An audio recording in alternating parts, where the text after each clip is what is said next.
Hello friends, now we are going to start with the chapter 3, that is the liberalization, privatization and globalization.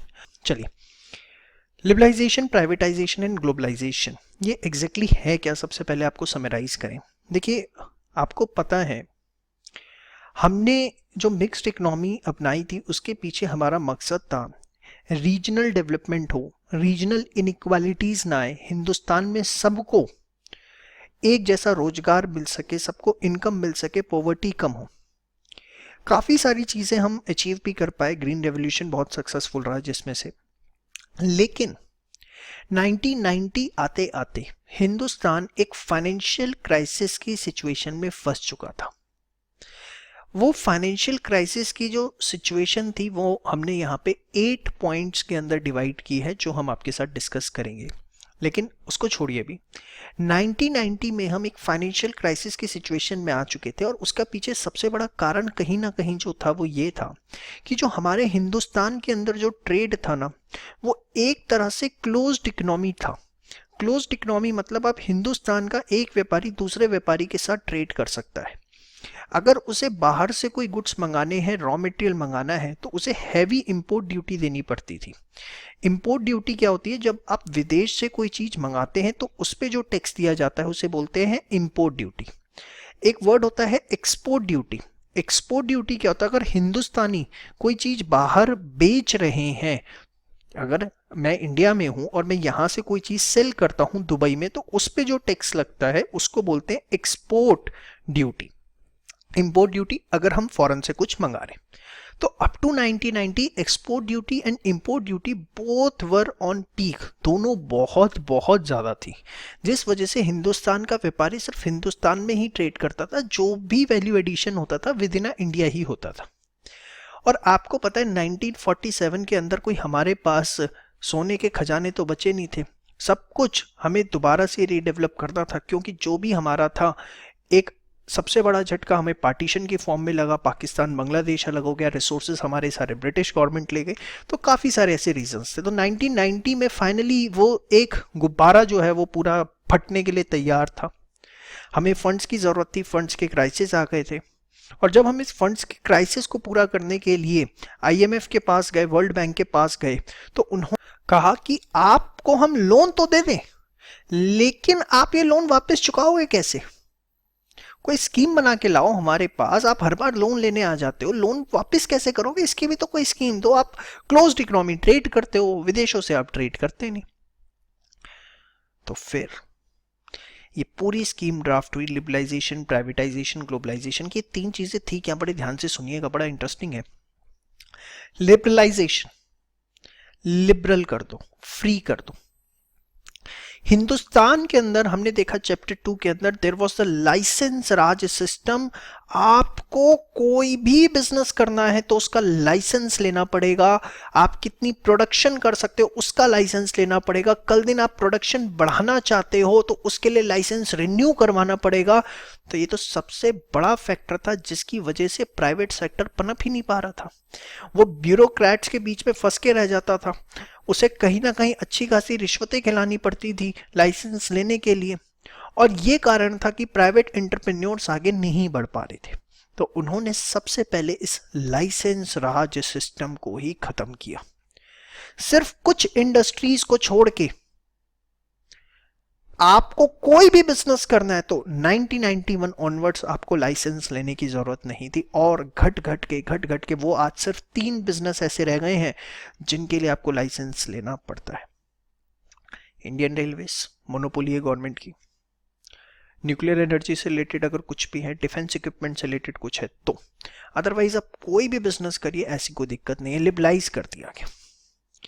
Privatisation, ऐसी government की public sector units, ऐसे government के businesses जो loss में थे, government ने उसके शेयर्स बेच दिए प्राइवेट सेक्टर्स को बोला कि भैया हम ये बिजनेस नहीं चलाएंगे, आप इसके शेयर्स ले लो, आप इसको मैनेजमेंट करो. This was privatisation. मतलब मेरी कंपनी है, लॉस मेकिंग है, मैंने उठा के आपको दे दी, आपसे पैसा ले लिया, अब आप देखो लॉस हो प्रॉफिट हो. और third was the globalisation. Globalisation में जो हम क्लोज्ड इकोनॉमी ट्रेड करते थे, हमने इतनी high import duty export duty लगा रखी थी ताकि हिंदुस्तान का कोई व्यापारी विदेश में ना बेचे और विदेशी कोई व्यापारी हिंदुस्तान में ना बेचे। हमने एक्सपोर्ट ड्यूटी और इंपोर्ट ड्यूटी को ड्रास्टिकली कम किया, 90% तक इंपोर्ट ड्यूटी एक्सपोर्ट ड्यूटी कम कर दी गई ताकि फ्री ट्रेड हो सके between the two countries, between the two economies. तो ये 3 मेजर स्टेप्स लिए गए, liberalisation, privatisation, globalisation. Liberalisation, liberal करना, फ्री करना, no licence raj system. Privatisation, private sector को हमने जो गवर्नमेंट की लॉस मेकिंग यूनिट्स थी बेच दी कि आप इसका मैनेजमेंट देखें। ग्लोबलाइजेशन की हमने फ्री ट्रेड किया, इंटीग्रेटिंग द इकोनॉमी, हमने इकोनॉमीज को जोड़ा, हमने एक्सपोर्ट ड्यूटी इंपोर्ट ड्यूटी को कम किया। तो ये था एक जनरल इंट्रोडक्शन। अब इसके बाद हम बात करते हैं क्या ऐसे कारण थे कि जिसकी वजह से 1991 में हमें एलपीजी, लिबरलाइजेशन, प्राइवेटाइजेशन, ग्लोबलाइजेशन को अपनाना पड़ा। तो चलिए आइए अपना मेन चैप्टर स्टार्ट करते हैं। अब सबसे पहला रीजन था कि क्यों हमें एलपीजी, मैं एलपीजी बोलूंगा तो आप समझ जाइएगा, एग्जाम में एलपीजी लिखना अलाउड नहीं है शॉर्ट में। सबसे पहला रीजन था अनेबल टू पे डेट। हम एक डेट ट्रैप की सिचुएशन में फंस चुके थे, हमारे पे इतना लोन हो गया था कि उस लोन के इंटरेस्ट को पे करने के लिए हमें लोन लेना पड़ता था। आप याद करिए फिस्कल डेफिसिट जो आप गवर्नमेंट बजट में मेरे साथ पढ़ के आ रहे हैं, वहां पर ये बात याद आ रही है कि फिस्कल डेफिसिट हमें बताता है क्या है कि लोन कितना हमने प्रोडक्टिव पर्पस के लिए लिया है, याद आ रहा है। सेम वे हमारे ये हालात हो गए थे अनेबल टू पे डेट्स। हम इतना बुरी तरीके से फंस गए थे कि हमें अपने पुराने लोन पे इंटरेस्ट चुकाने के लिए लोन लेना पड़ रहा था, इस वजह से हमें कोई लोन देने के लिए तैयार नहीं था। In 1991, India was trapped in economic crisis in a way that the Indian government was not in a situation to repay the borrowings taken from abroad. Second reason, foreign exchange reserves fall short. Foreign exchange reserve में क्या क्या आता है? Foreign exchange, gold, SDR, special drawing rights, याद आ रहा है आपको? ये हमने कहाँ पढ़ा था? बैलेंस ऑफ पेमेंट में। सेम। अब foreign exchange reserve fall short, हमारे पास सिर्फ इतना फॉरेन एक्सचेंज पड़ा था कि हम अगले 2 हफ्ते का सिर्फ इंपोर्ट कर सकते थे, इससे ज़्यादा हम इंपोर्ट नहीं कर सकते थे। The situation was worse when the import bill of India were higher than available foreign exchange reserves, which result in dropping of the foreign exchange reserve to level that were not sufficient for a fortnight. Fortnight मतलब period of 2 weeks. समझ में मत लिख लीजिएगा, period of 2 weeks. तो foreign exchange इतना कम हो चुका था कि हम इंपोर्ट बिल्स नहीं दे सकते थे, और इतना था कि सिर्फ अगले 2 हफ्ते तक हम अपने इंपोर्ट बिल की पेमेंट कर सकते थे। फॉरेन एक्सचेंज रिजर्व में क्या क्या आता है आपको पता ही है।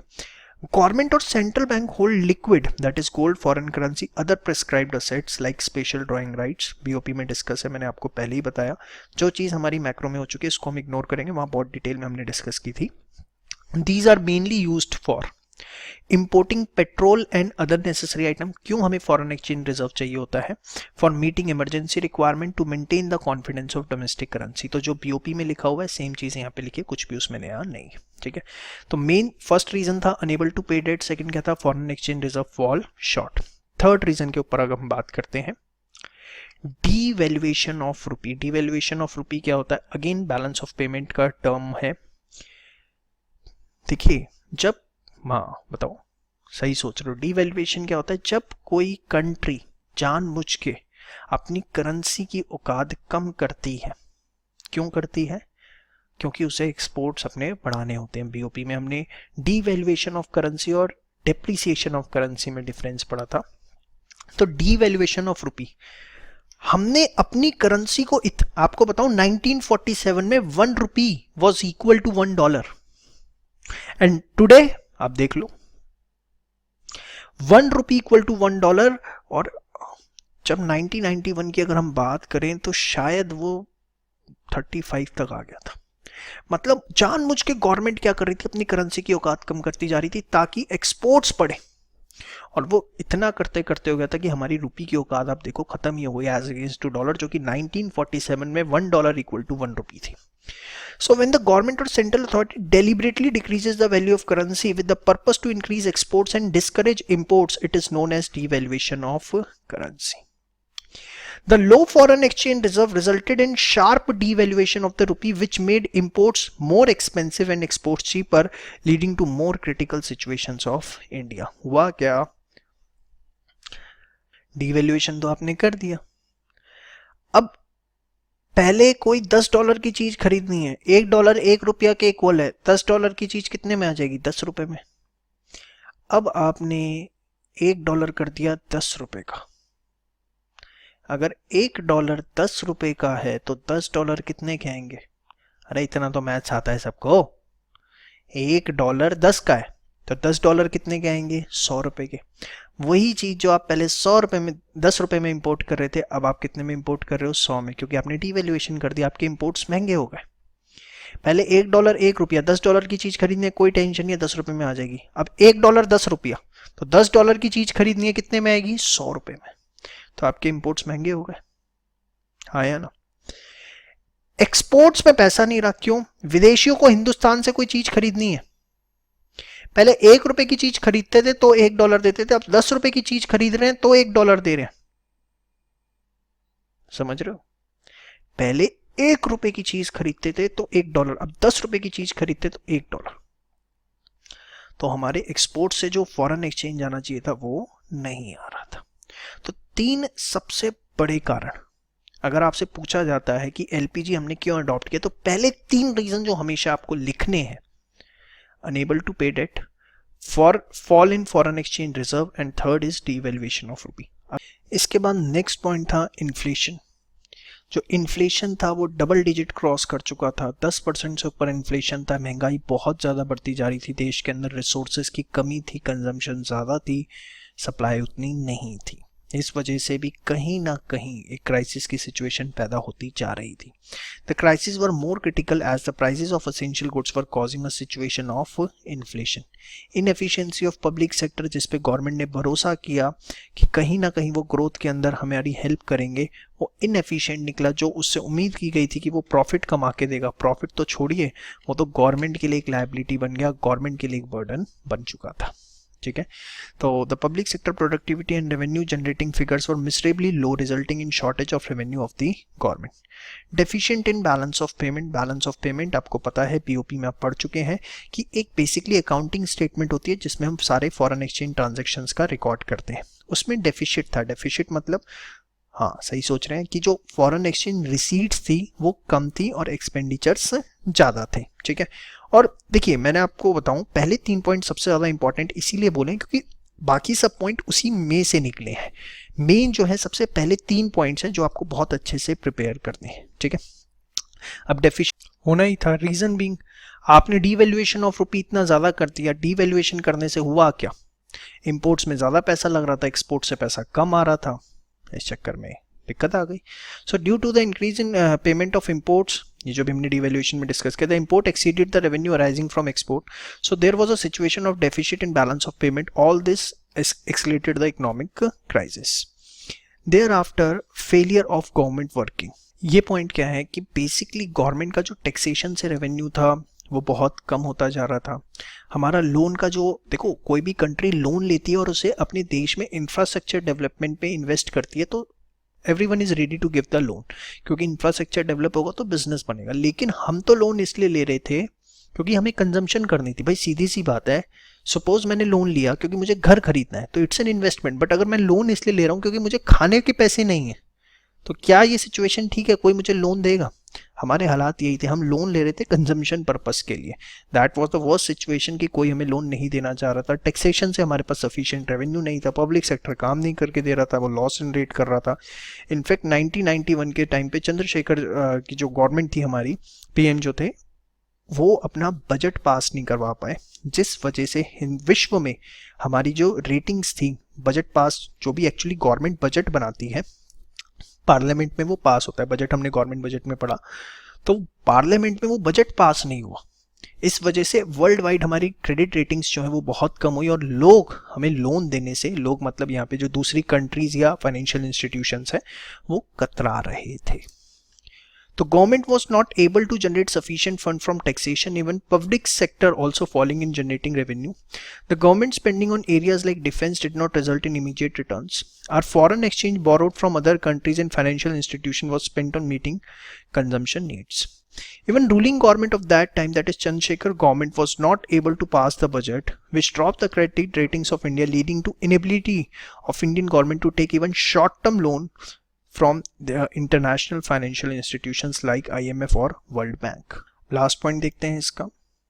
हमें अपना गोल्ड जो है वो सिक्योरिटी की फॉर्म में रखना पड़ा. Keeping countries gold as security.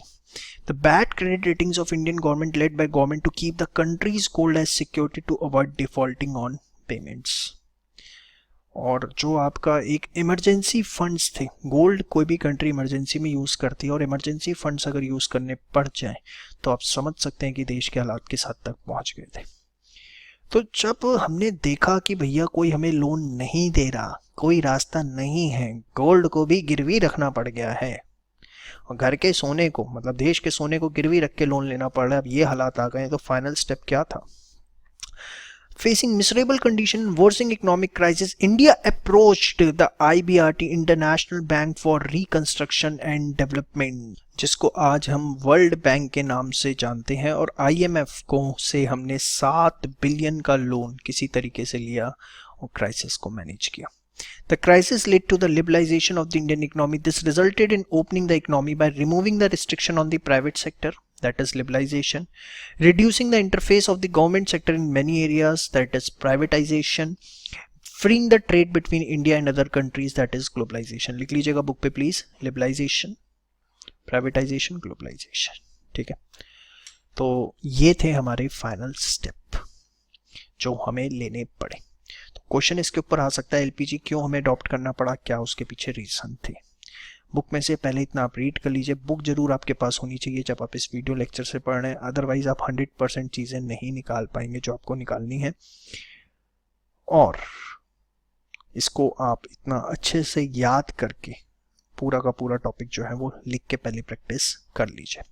आपकी रेफरेंस के लिए मनमोहन सिंह ने 1991 में बजट में क्या कहा वो यहाँ पर आपको बताएगा. अब इसके बाद हम बात करेंगे न्यू इकोनॉमिक पॉलिसीज, एलपीजी को डिटेल में डिस्कस करेंगे. Thank you. तो अभी आपने लास्ट वीडियो तक मेन 8 रीजंस देखे कि क्यों हमारी फाइनेंशियल क्राइसिस की पोजीशन 1991 में आ गई थी. अब जब हमने लोन की डिमांड करी तो वर्ल्ड बैंक IMF ने लोन देने से मना कर दिया और बड़ी मुश्किलों से फिर उन्होंने हमें $7 बिलियन का लोन दिया, ये हमने देखा. 1991 में हमने न्यू इकोनॉमिक पॉलिसी अडॉप्ट की जिसके 2 मकसद थे. One was the stabilisation measure and second was the structural reforms. तो इस न्यू इकोनॉमिक पॉलिसी को पढ़ने से पहले हम स्टेबलाइजेशन मेजर्स और स्ट्रक्चरल रिफॉर्म्स को समझते हैं. स्टेबलाइजेशन मेजर्स क्या होते हैं? ऐसे तरीके जिनका मकसद होता है कि हम अपने बैलेंस ऑफ पेमेंट में जो डेफिसिट की सिचुएशन है कि फॉरेन एक्सचेंज ज़्यादा जा रहा है एज कंपेयर टू जितना आ रहा है, उसको इम्प्रूव करें और इन्फ्लेशन जो है वो कंट्रोल में, स्टेबलाइज हो इकोनॉमी. मतलब बेसिकली कोई भी ऐसा स्टेप जो लिया गया शॉर्ट टर्म में फॉरेन एक्सचेंज रिजर्व्स को प्रोटेक्ट करने के लिए या असेंशियल कमोडिटीज की जो प्राइस हैं उनको कंट्रोल करने के लिए, that is called as stabilisation measures. देखिए जरा, these are short term measures which were introduced to improve the balance of payment situation that has been resulted in deficit and thereby improving the inflationary situation in India. In simple words, these measures intended to maintain sufficient foreign exchange reserve and help and keep the increased price of essential commodities back to normal prices. ये है आपके stabilization measures. Structural reforms, ये होते हैं आपका long term measures जिनका मकसद होता है इकोनॉमी के अंदर प्रोडक्टिविटी को बढ़ाना, एफिशिएंसी को बढ़ाना, रोजगार बढ़ाना, एक इफेक्टिव कॉम्पिटिटिव एनवायरनमेंट तैयार करना ताकि लॉन्ग रन के अंदर किसी प्रकार की कोई दिक्कत ना आए. और ये हमने स्टार्ट किया in the field of trade, industry and public sector. तो ये आपसे 1 मार्क में पूछा जा सकता है, स्टेबलाइजेशन मेजर्स या स्ट्रक्चरल रिफॉर्म्स क्या होते हैं। अब new economic policy perfect 6 marks का क्वेश्चन आपके पास इस पे आ सकता है। जी हाँ, 6 मार्क्स का क्वेश्चन। ये आप समझिए, ये नहीं होता कि 6 नंबर में आपको 3 पेज लिखेंगे तभी मार्क्स मिलेंगे। कई बार एग्जाम में ऐसे सिंपल क्वेश्चन 6 मार्क्स में आ जाते हैं कि 6 पॉइंट्स लिखिए और आपके नंबर फ्री के। वो कौन सा क्वेश्चन है देखिए। The aim of new economic policy 1991 क्या था? पहला, increasing the role of private sector, that is liberalisation. Competition बढ़े मार्केट के अंदर, productivity and quality of goods बढ़े, making the economy more market and service oriented. ये नहीं है कि कुछ लोगों के हाथों में पावर्स दे दी, मार्केट डेवलप हो, सर्विसेज हो ज़्यादा से ज़्यादा। Liberalising the growth of the firm by removing the restrictions, freeing the trade among other nation. जो नई इकोनॉमिक पॉलिसी थी जुलाई 1991 की, ये 6 उसके मेन मकसद थे, जिसके बारे में हम ऑलरेडी अपनी अच्छी डिस्कशन कर चुके हैं। बहुत बहुत इम्पॉर्टेंट ये वाला जो पार्ट है, बहुत इंपॉर्टेंट है इस वीडियो में। New economic policy, stabilisation measures क्या होते हैं, स्ट्रक्चरल रिफॉर्म्स क्या होते हैं, फटाफट इसकी करिए। Thank you. चलिए, अब लिबरलाइजेशन को इन डिटेल हमें पढ़ना है। देखिए, लिबरलाइजेशन मतलब इकोनॉमी को फ्री करना। जो रिस्ट्रिक्शंस इकोनॉमी में हमने लगा रखी थी, जिसकी वजह से ग्रोथ नहीं हो पा रही थी, प्राइवेट एंटरप्रेन्योर्स आगे नहीं निकल पा रहे थे, इकोनॉमी को जितना इम्प्रूव करना चाहिए था, जितनी उसकी प्रोडक्टिविटी में इम्प्रूवमेंट आना चाहिए था, वो नहीं हो पा रहा था। वो सारी ऐसे हर्डल्स हमने लिबरलाइजेशन में रिमूव किए। इसके लिए हमने ब्रॉडली 5 तरह के जो स्टेप्स हैं वो लिए। वो 5 स्टेप्स ब्रॉडली कौन से थे?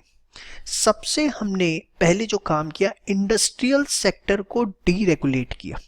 इंडस्ट्रियल सेक्टर को डीरेगुलेट करने का मतलब क्या है? आपको याद होगा चैप्टर 2 में आपने पढ़ा था कि हमने कुछ इंडस्ट्रीज ऐसी थी जो स्मॉल स्केल के लिए रिजर्व कर रखी थी, जिसमें अगरबत्ती बनाने का आपको एग्जाम्पल दिया था।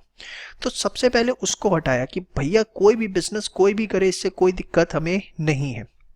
जो लाइसेंस लेने का सिस्टम था, एक्सेप्ट फॉर फ्यू इंडस्ट्रीज, उसे लाइसेंस को फ्री कर दिया। आप जितना मर्जी प्रोडक्शन करो, जैसे मर्जी करो, जो मर्जी बिजनेस करो, कोई हमें दिक्कत परेशानी नहीं है। तो इंडस्ट्रियल सेक्टर को डीरेगुलराइज किया गया। सेकंड, रिफॉर्म्स किए गए फाइनेंशियल सेक्टर के अंदर। फाइनेंशियल सेक्टर रिफॉर्म्स का मतलब क्या होता है? जब इकोनॉमी के अंदर किसी तरीके का ऐसा रिफॉर्म, सुधार किया जाता है जिससे बोरोइंग्स में और लेंडिंग्स में इंप्रूवमेंट आए। देखो, पहले क्या होता था, लोन्स मिलते थे बड़े बड़े प्राइवेट एंटरप्रेन्योर्स को, लालाओं को। जो एक गरीब किसान था या एक छोटा एंटरप्रेन्योर अगर बिजनेस करना चाहता था, तो उसे लोन मिलना इतना आसान काम नहीं था। तो फाइनेंशियल सेक्टर के अंदर रिफॉर्म्स किए गए। ये हम डिटेल में सारे पढ़ेंगे, अभी आपको ओवरव्यू दिया जा रहा है। तो सबसे पहले हमने इंडस्ट्रियल सेक्टर को डीरेगुलेट किया, जिसमें हमने लाइसेंस राज सिस्टम बेसिकली हटाया। स्मॉल स्केल इंडस्ट्रीज के जो बिजनेसेस थे उनको हमने डी रिजर्व कर दिया। फाइनेंशियल सेक्टर रिफॉर्म्स किए, that is borings and landings को अच्छा किया। टैक्स रिफॉर्म्स किए। इनकम टैक्स देश में बहुत हाई था। जो इनडायरेक्ट टैक्सेस थे, जो कि आज जीएसटी, पहले सर्विस टैक्स वैट हुआ करता था, सॉरी सर्विस टैक्स भी नहीं था, वैट ही था। वैट से भी पहले सेल्स टैक्स था 1991 में। तो उसको हमने बहुत कम किया, ताकि जो टैक्सेशन से चीज़ें महंगी हो जाती थी उसको कहीं ना कहीं प्राइसिंग को कंट्रोल फैक्टर के अंदर लाया जाए। फॉरेन एक्सचेंज से रिलेटेड हमने बहुत सारे रिफॉर्म्स किए। ये सारी बातें एक एक करके हम अब लिबरलाइजेशन के अंदर पढ़ने जा रहे हैं। 5 ये ब्रॉड टॉपिक्स हैं, पांचों ही बहुत इंपॉर्टेंट है। पांचों ही सेक्टर में से किसी भी सेक्टर पे आपसे 3 से 6 नंबर तक का क्वेश्चन ड्राफ्ट करके पूछा जा सकता है। तो आइए, सबसे पहले लिबरलाइजेशन का बैकग्राउंड है, वो आपको बहुत अच्छे से पता है। डेफिनेशन देखिए, as per Oxford dictionary, liberalisation refers to the programme of changes in the direction of moving towards a free market economy. ये नहीं लिखना आपको एक्सपर्ट ऑक्सफोर्ड, ये हमें देना पड़ता है बुक में रेफरेंस के लिए, अगर हम कोई भी चीज़ कहीं से एज इट इज ले रहे हैं तो, नहीं तो कॉपीराइट इशू आ जाता है। सारा कंटेंट बाकी ओरिजिनल होता है बेटा। This normally includes the reduction of direct control on both internal and international transaction and a shift towards relying on the price mechanism. Price mechanism process होता क्या है? जब प्राइस डिसाइड किए जाते हैं with the help of demand and supply, government का कोई interference नहीं होता, उस चीज को बोला जाता है price mechanism, to coordinate with the economic activity. In simple words अगर लिबरलाइजेशन की बात करेंगे तो it means freeing the economic areas with the restrictive rules being established in past by the government, thus removing tariff subsidies on the flow of goods and services within और outside India. ये just आपकी reference के लिए एक बार read कर लीजिएगा। अब हम सबसे पहली चीज जो पढ़ेंगे वो है D regulation of industrial sector. देखिए इसमें 4 चीजें जो हैं ब्रॉडली की गई। सबसे पहला एबोलिशमेंट ऑफ लाइसेंस, जो लाइसेंस राज सिस्टम था उसको रिमूव किया गया except for few industry. The system of licensing that was introduced by Indian government was abolished for almost all except alcohol, cigarette, hazardous chemicals, industrial explosive, जहां तक याद रहे ठीक है, बाद में एटसेट्रा लगा देना, सारे नाम याद रहे तो अच्छा है, नहीं तो एटसेट्रा लगा के काम चला लीजिए। The retainment of licence in these products were necessary so as to control their market operational activities, और ये इसलिए जरूरी था ताकि थोड़ा इन पे कंट्रोल रखा जा सके। पब्लिक सेक्टर का जो रोल था वो बहुत रिड्यूस किया गया। पहले सारी चीज़ें जो पब्लिक सेक्टर के हाथ में थमाई गई थी बस कि तुम्हें ही सब कुछ करना है, वो काफ़ी हद तक कंट्रोल में लिया गया। Due to inefficiency and low productivity of public sector which was also resulted in wastage of resources, जो कि हमने देखा, the government restricted the operation of public sector in the economy. These industries which now undertaken by public sector, defense equipment, atomic generation and railway, सिर्फ ये 3 चीजें ऐसी हैं जो आज भी exclusively सिर्फ और सिर्फ पब्लिक सेक्टर ही कर सकता है, प्राइवेट सेक्टर इसमें एंटर नहीं कर सकता। दो डिफेंस का जो पार्ट है कुछ हद तक प्राइवेटाइज कर दिया गया है, लेकिन एटमिक और रेलवे आज भी पूरा का पूरा पब्लिक है। D reservation of productivity of small scale industry, जैसा आपको बताया कि कुछ ऐसे प्रोडक्ट थे लाइक अगरबत्तियां जो सिर्फ और सिर्फ कौन बनाता था, हाँ जो स्मॉल स्केल बनाता था, उसे डी रिजर्व किया गया और बोला गया कोई भी इसमें एंटर कर सकता है। तो in order to promote small scale industry and to facilitate their survival in the market against large scale industries, government reserve their production in the market. Thus, with a view to create a competitive market, government de-reserved many goods produced by small scale industry. Fourth, price mechanism. Price mechanism क्या होता है? जब चीजें के price जो हैं वो demand and supply forces से डिसाइड किए जाते हैं। तो price mechanism can be defined as a system wherein forces of demand and supply determine the price of commodities and the changes therein. Actually, it is the buyers and sellers of the market who determines the price of a commodity. तो हमने भी इसी पे भरोसा किया, जो government interference था वो हमने खत्म किया।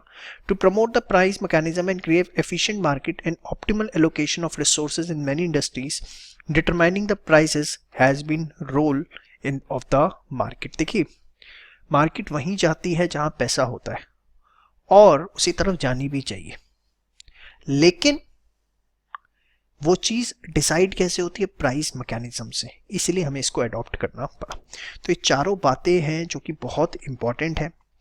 आप ये चारों पॉइंट अच्छे से तैयार करें एग्जाम पॉइंट ऑफ व्यू से। सबसे पहली चीज हमने लिबरलाइजेशन में पढ़ी कि इंडस्ट्रियल सेक्टर जो है उसको कैसे डीरेगुलेट किया गया, सबसे पहला स्टेप। इसके बाद हम बात करेंगे नेक्स्ट वीडियो में फाइनेंशियल सेक्टर रिफॉर्म्स की। Thank you.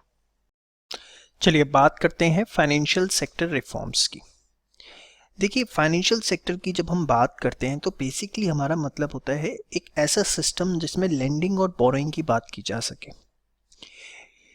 अगर किसी भी इकोनॉमी के अंदर आपको एम्प्लॉयमेंट जनरेट करना है तो वहाँ इंडस्ट्रीज़ का डेवलपमेंट होना चाहिए, और इंडस्ट्रीज़ को अगर डेवलप करना है तो वहाँ के फाइनेंशियल सेक्टर का स्ट्रांग होना बहुत ज़रूरी है। और हिंदुस्तान में ये बहुत ज़्यादा लैग कर रहा था अप टू 1991। आरबीआई जो है वो पूरे के पूरे फाइनेंशियल सेक्टर को कंट्रोल करता था, और उसका जो एक रोल था 1991 तक वो था एज ए रेगुलेटर, जिसको 1991 से चेंज करके कर दिया गया एज ए फैसिलिटेटर। 1991 तक हिंदुस्तान में प्राइवेट बैंक्स अलाउड नहीं थे, प्राइवेट बैंक्स की ओपनिंग अलाउड की गई, ब्रांचेस बैंक को अगर ब्रांच खोलनी होती थी बहुत सारी परमिशंस लेनी पड़ती थी, उसका एक सेट परफॉर्मा बना दिया गया कि भैया ये कंडीशन सेटिस्फाई करते हो आप ब्रांचेस ओपन करते जाओ। तो काफ़ी सारे जो रिफॉर्म्स हैं वो लिए गए। जो विदेशी कंपनियां थी उनको अलाउ किया गया कि वो हिंदुस्तान के अंदर इन्वेस्टमेंट कर सकती हैं। फॉरेन कंपनी अगर हिंदुस्तान में बैंक खोलना चाहे तो उन्हें अलाउड किया गया। प्राइवेट सेक्टर का जो रोल था वो इम्प्रूव किया गया। आरबीआई को बोला गया कि आपको रेगुलेटर का रोल नहीं प्ले करना, फैसिलिटेटर का रोल प्ले करना है। आप समझिए इस टर्म को कि जब हम कहते हैं कि रेगुलेटर का रोल प्ले नहीं करना, फैसिलिटेटर का रोल प्ले करना है, तो इसका मतलब क्या होता है? इसका मतलब ये होता है कि आपको रेगुलेट नहीं करना, रूल्स एंड रेगुलेशंस नहीं थोपने, रादर देन आपको फैसिलिटेट करना है। ऐसी फैसिलिटीज, एक ऐसा सिस्टम बनाना है जिसमें लोग आसानी से काम कर सके, देश का फाइनेंशियल सेक्टर और स्ट्रांग हो सके। तो देखिए उस समय क्या मेन चीज़ें जो की गई। सबसे पहले reducing the role of RBI. The motive of liberalisation was seen in financial sector also as the role of RBI was reduced from regulator to facilitator. Please underline in the book. Financial sector are now allowed to take decisions on many matters without taking. पहले हर चीज़ के लिए RBI, हर चीज़ के लिए RBI. काफ़ी सारी चीज़ें ऐसी थी जो बोला गया कि भैया आप डिसाइड करो, इस लिमिट से क्रॉस करते हो तो आरबीआई के पास आने की ज़रूरत है। प्राइवेट सेक्टर बैंक्स अलाउड किए गए। Raised investment limit from foreign से अगर कोई कंपनी हिंदुस्तान में इन्वेस्ट करना चाहती है तो 50% तक ये लिमिट बढ़ा दी गई। पहले क्या था कि फॉरेन की कोई कंपनी हिंदुस्तान में इन्वेस्टमेंट नहीं कर सकती थी, बहुत रिस्ट्रिक्टिव रूल्स होते थे। उसको पहले तो कम किया गया और लिमिट को भी बढ़ा के 50 तक कर दिया गया। Since the role of foreign sector in the economy had also been introduced, the foreign investment limit in the banks or role also raised to 50%. Introduction of FIIs, foreign institutional investors, बहुत important चीज़ है। देखिए होता क्या है, जब कोई NRI मतलब foreign company, जैसे आपने हिंदुस्तान में सुना होगा मोतीलाल ओसवाल सुना आपने, या इन मुथूट फाइनेंस सुना होगा, तो ये लोग क्या करते हैं, इन्वेस्ट करते हैं, ये इंस्टीट्यूशनल इन्वेस्टर्स हैं। तो ऐसे ही विदेशों के जो फॉरेन इंस्टीट्यूशनल इन्वेस्टर्स हैं उनको अलाउ किया गया कि वो हिंदुस्तान के अंदर अपनी इन्वेस्टमेंट कर सकते हैं, हिंदुस्तान में वो पैसा लगा सकते हैं। तो रिसोर्सेज आएंगे कहाँ से? हिंदुस्तान में लेबर बहुत है, एंटरप्रेन्योर कम है, एंटरप्रेन्योर बहुत है, लेकिन कमी किस चीज़ की है? कैपिटल की। तो उस कैपिटल को तो लाना था ना, तो दैट्स वाई एफआईआईज को लागू किया गया, such as merchant bankers, mutual fund, pension funds, जिनको बोला गया कि आप हिंदुस्तान की फाइनेंशियल मार्केट में इन्वेस्टमेंट कर सकते हैं। न्यू ब्रांचेस खोलने का जो क्राइटेरिया था वो बहुत सिंप्लीफाई कर दिया गया। अब कोई ऐसी रिस्ट्रिक्शन नहीं थी, आप कम रूल्स एंड रेगुलेशंस के साथ न्यू ब्रांचेस जो बैंक है, क्योंकि देखिए आप देखिए हिंदुस्तान में आप इतने बैंक्स देख पा रहे हैं, आपको शहरों में तो हर गली के बाहर एक बैंक दिखेगा, लेकिन ये सिचुएशन 1991 तक नहीं थी। तो ये 5 ऐसे पॉइंट्स हैं जो हमने फाइनेंशियल सेक्टर रिफॉर्म्स के अंदर अंडरटेक किए। क्वेश्चन 4 से 6 नंबर का पूछा जा सकता है कि फाइनेंशियल सेक्टर रिफॉर्म्स क्या होते हैं, वो सिंपल मीनिंग आपको बता दिया गया है, और उसके अंदर कौन कौन से मेजर्स हमने लिए। तो ये 5 जो हैं हमने ब्रॉड मेजर्स इसके अंदर लिए। इसके बाद हम बात करेंगे टैक्स रिफॉर्म्स की। तब तक आप इसे याद करके बहुत अच्छे से इस टॉपिक को प्रिपेयर कर लीजिएगा। 5 पॉइंट्स 2 हम कर चुके हैं, इसके बाद हम टैक्स करेंगे, फिर फॉरेन एक्सचेंज, फिर ट्रेड एंड इन्वेस्टमेंट। 5 बहुत इंपॉर्टेंट है, और उसमें अगर सबसे ज़्यादा एग्जाम में बात की जाए तो फाइनेंशियल सेक्टर और जो सबसे पहला आपने किया डीरेगुलेशन ऑफ इंडस्ट्रियल, ये सबसे ज़्यादा पूछा जाता है। Thank you. चलिए अब बात करते हैं टैक्स रिफॉर्म्स की। देखिए गवर्नमेंट का एक मेन सोर्स ऑफ रेवेन्यू जो होता है that is from the tax collection. ये हमने गवर्नमेंट बजट में भी देखा था। गवर्नमेंट की जब हम फिस्कल पॉलिसीज़ की बात करते हैं तो फिस्कल पॉलिसीज़ से हमारा मतलब क्या होता है?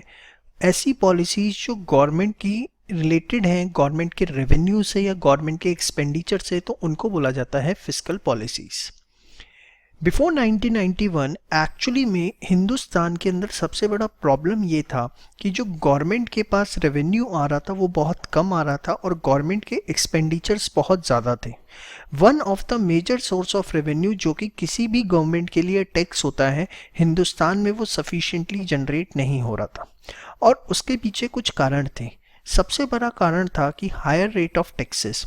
हिंदुस्तान के अंदर कंपनियों को तो 90% तक टैक्स देना पड़ता था कुछ केसेस में अपनी कमाई का। इंडिविजुअल्स को भी 50 से 60% तक अपनी कमाई का गवर्नमेंट को टैक्स देना पड़ जाता था। ये 1991 से पहले के हालात थे। और जब इतना, अगर इंसान, देखिए बड़ी सिंपल सी लॉजिक है, अगर आप 100 रुपये कमा रहे हैं और आपको उसमें से 60 रुपये गवर्नमेंट को टैक्स देने हैं तो आप क्या करेंगे? आप गवर्नमेंट को अपनी इनकम ही नहीं बताएंगे। येस और नो? अगर वही टैक्स रेट 5% 10% हो तो आप फिर भी कहेंगे कि ठीक है कोई दिक्कत नहीं है, लेकिन अगर 100 में से 60 रुपये इनकम टैक्स देना है तो क्या आप गवर्नमेंट को अपनी इनकम डिस्क्लोज करेंगे? आप इनकम डिस्क्लोज नहीं करेंगे, इनकम गवर्नमेंट को आप नहीं दिखाएंगे। यही हो रहा था, लोग टैक्स इवेजन कर रहे थे। There is a word if you will see, tax evasion. What is this tax evasion? Tax की चोरी करना। जब आप कमाते ज़्यादा हैं लेकिन गवर्नमेंट को कम बताते हैं और ताकि आपको कम इनकम टैक्स देना पड़े, तो that is called as tax evasion. और ये बट ऑब्वियसली होगा क्योंकि इनकम टैक्स इतना ज़्यादा था। तो बेसिकली 4 मेजर रिफॉर्म्स किए गए। सबसे पहले टैक्स रेट्स को कम किया गया। कम ये जो टैक्स रेट्स कम किए गए, रिडक्शन इन टैक्स रेट्स, ये किया गया इंडिविजुअल्स के लिए, जो छोटे प्राइवेट एंटरप्रेन्योर्स हैं, जो सोल प्रोप्राइटरशिप रन कर रहे हैं उनके लिए। फिर कॉर्पोरेशन टैक्स, जो कंपनियां हैं उनके ऊपर जो इनकम टैक्स लगता है that is called as corporation tax, तो उसको भी कम किया गया। कंपनी से जो पहले 90% तक टैक्स लिया जाता था सिचुएशंस में, वो आज घट के 30 से 40% रह गया। हिंदुस्तान की जो कंपनियां हैं उन्हें 30%, फॉरेन कंपनियों को 40% बस। प्रोसीजर सिंप्लीफाई किया गया। पहले लोग टैक्स का अमाउंट से ज़्यादा इस चीज़ से डरते थे कि इतने सारे फॉर्म्स, इतने सारे प्रोसीजर फॉलो करने पड़ेंगे। वो चीज़ भी बहुत हद तक रिड्यूस की गई। आज एक सिंपल ऑनलाइन सिस्टम हमारे सामने है जिससे हम अपना टैक्स जमा करा सकते हैं। और रिसेंटली सबसे बड़ी डेवलपमेंट जो हुई, GST, goods and service tax, जिसमें मेजॉरिटी ऑफ इनडायरेक्ट टैक्सेस को क्लब कर दिया गया, जोड़ दिया गया और एक टैक्स बनाया गया, जिससे इससे पहले excise, VAT, service tax, entertainment tax, मतलब इस तरीके के 10 से ज़्यादा टैक्स थे जो लगा करते थे। इन सबको क्लब करके एक टैक्स बना दिया, जीएसटी, जिससे बहुत एक बिजनेसमैन को अगर हम बात करें तो एक सिंप्लीफिकेशन जो है कहीं ना कहीं देखने को मिला है। ठीक है, लेकिन हाँ, इसका इम्प्लीमेंटेशन प्रोसेस थोड़ा कॉम्प्लेक्स रहा है। तो यही सारी बातें इसके अंदर रही हैं। फिस्कल पॉलिसी क्या है, सबसे पहले तो आप इसको ज़रूर पढ़िए। ठीक है, इसके बाद जो चारों मेन पॉइंट्स थे वो आपके साथ हमने डिस्कस कर लिए। एक बार जस्ट आप इसको रीड कर लीजिए। कुछ भी इसके अंदर ऐसा टेक्निकल नहीं है, बहुत सिंपल वर्ड्स के अंदर आपको सारी बातें समझा दी गई हैं। ठीक है, फटाफट इसको करिए फास्ट। चलिए बात करते हैं फॉरेन एक्सचेंज रिफॉर्म्स की। हमने फॉरेन एक्सचेंज देखा था, बैलेंस ऑफ पेमेंट में क्या होता है बताओ? Currency other than the domestic currency. Very good. देखिए, सेकेंड ईयर प्लान या उसके ऑनवर्ड्स हमारी पॉलिसी कुछ ऐसी थी जिसमें हम डोमेस्टिक फर्म्स को प्रोटेक्ट कर रहे थे और हम एक तरह से क्लोज्ड इकोनॉमी बन गए थे। हमने इतने तरह के रिस्ट्रिक्शंस लगा दिए थे कि फॉरेन ट्रेड हो ही ना सके और इस वजह से हमारे पास फॉरेन एक्सचेंज रिजर्व भी नहीं आ रहा था। तो कहीं ना कहीं इस सेक्टर के अंदर सबसे ज़्यादा रिफॉर्म्स की ज़रूरत थी और उसके लिए क्या किया गया? जो इंपोर्ट एक्सपोर्ट ड्यूटी कम की गई वो तो एक अलग चीज़ है, लेकिन अगर आप फॉरेन एक्सचेंज से रिलेटेड स्पेसिफिक बात करें तो फॉरेन एक्सचेंज से रिलेटेड सबसे पहली चीज़ की गई डीवैल्यूएशन ऑफ रुपी। हिंदुस्तान में उस समय फिक्स्ड एक्सचेंज रेट सिस्टम चलता था। फिक्स्ड एक्सचेंज रेट सिस्टम में आपको पता है फॉरेन एक्सचेंज रेट जो है कौन डिसाइड करता है? गवर्नमेंट। तो गवर्नमेंट ने रुपी को डीवैल्यू किया, उसकी वैल्यू को कम किया ताकि हिंदुस्तान के जो एक्सपोर्ट्स हैं वो इंक्रीज हो सके, एक्सपोर्ट्स जो हैं इंक्रीज हो सके और इंपोर्ट्स जो हैं वो डिक्रीज हो सके। और लेटर ऑन बाद में जाके गवर्नमेंट ने ये जो फिक्स्ड एक्सचेंज सिस्टम था उसे एबॉलिश ही कर दिया और उसे पूरा प्राइस मैकेनिज्म सिस्टम पे लिया है, फ्लेक्सिबल एक्सचेंज रेट सिस्टम पे लिया। आपको पता है फ्लेक्सिबल एक्सचेंज रेट सिस्टम में हम डिमांड एंड सप्लाई के बेसिस पर फॉरेन एक्सचेंज रेट जो है वो डिसाइड करते हैं। ये सब बैलेंस ऑफ पेमेंट की बात है, जैसा मैंने आपको स्टार्टिंग में भी बताया था कि वो चैप्टर में अच्छे से एक बार रिवाइज कर लेना चाहिए इस चैप्टर को स्टार्ट करने से पहले। तो आइए देखते हैं। As per the industrialization program approached in second 5-year plan in India, the foreign trade policy was framed in such a way that India had become a closed economy from the worldwide economy. Import of only important items like capital goods were allowed and all essential commodities were restricted, क्योंकि capital goods Hindustan में उस समय कम थे. The foreign sector reforms were initiated with the purpose to promote exports. Important है, पूछा जा सकता है क्या मकसद था एक्सपोर्ट्स को प्रमोट करना, foreign competition in domestic market में इंक्रीज करना ताकि जो डोमेस्टिक फर्म्स हैं उसके बीच में कॉम्पिटिटिवनेस आ सके, resolve the balance of payment crisis सबसे बड़ा कारण, क्योंकि बीओपी हमारा डेफिशिट हो चुका था। तो दो चीजें की गई, devaluation of rupee, market oriented value of rupee, that is demand and supply. ठीक है, Since the overvaluation of rupee lead to decrease in price of export, the rupee was devalued. This lead to increase in inflow of foreign exchange as exports were now cheaper. याद होगा आपको बताया था $1.50 का है, devalue कर दिया हमने $1.60 का कर दिया। तो इससे क्या होगा, पहले विदेशी $1 देके 50 रुपए का सामान खरीद पाते थे, अब वो 60 रुपए का सामान खरीद पाएंगे। तो उससे उनके लिए इंडियन गुड्स चीपर हो गए, और चीपर हो गए तो वो ज़्यादा खरीदेंगे। सब बीओपी में हमने वो डिस्कस किया, वही सारी चीज़ें हैं। फिर market determined value of rupee, that is the flexible exchange rate system. Through devaluation and thereby increasing the volume of export, there was a free determination of rupee value in the foreign exchange market from government control. मतलब हमने पहले devaluation कर रखा था, उसके बाद हमने उसको flexible system पे लिया ताकि गवर्नमेंट का कंट्रोल पूरा का पूरा खत्म हो जाए। Market determine the exchange rate based on demand and supply of foreign exchange. ठीक है जी, तो ये थे आपके फॉरेन एक्सचेंज रिफॉर्म्स। इसके बाद लास्ट रिफॉर्म्स पढ़ते हैं, that is the trade and investment. Thank you.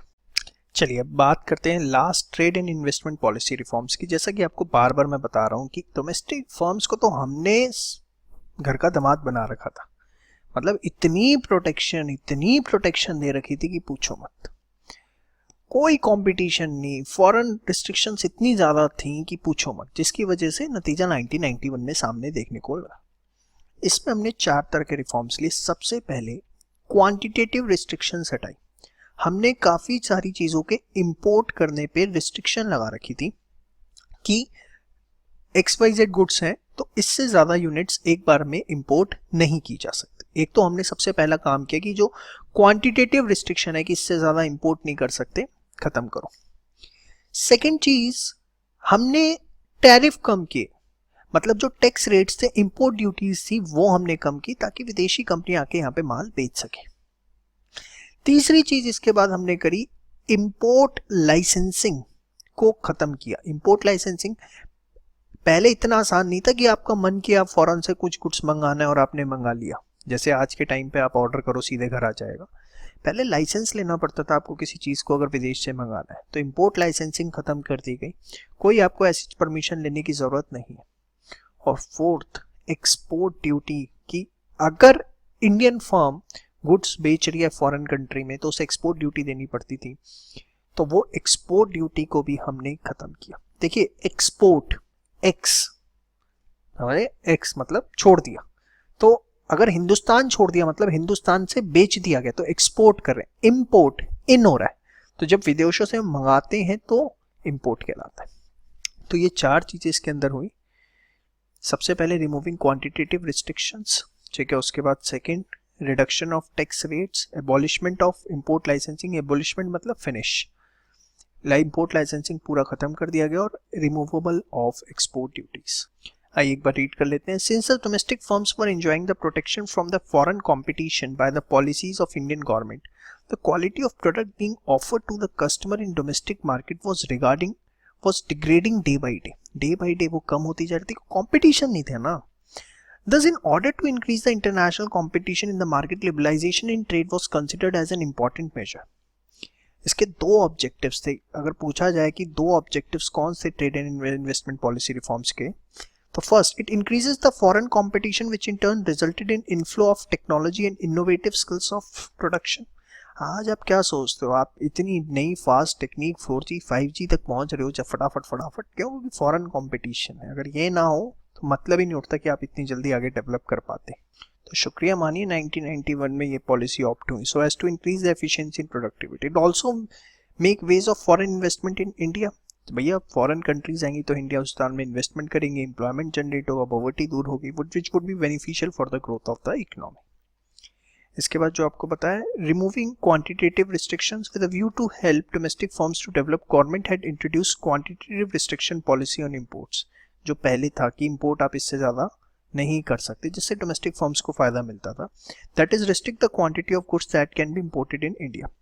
These restriction on imports for acting as hindrance in bringing competition in the market, thus led to breaking up of quantitative restriction on import and exports.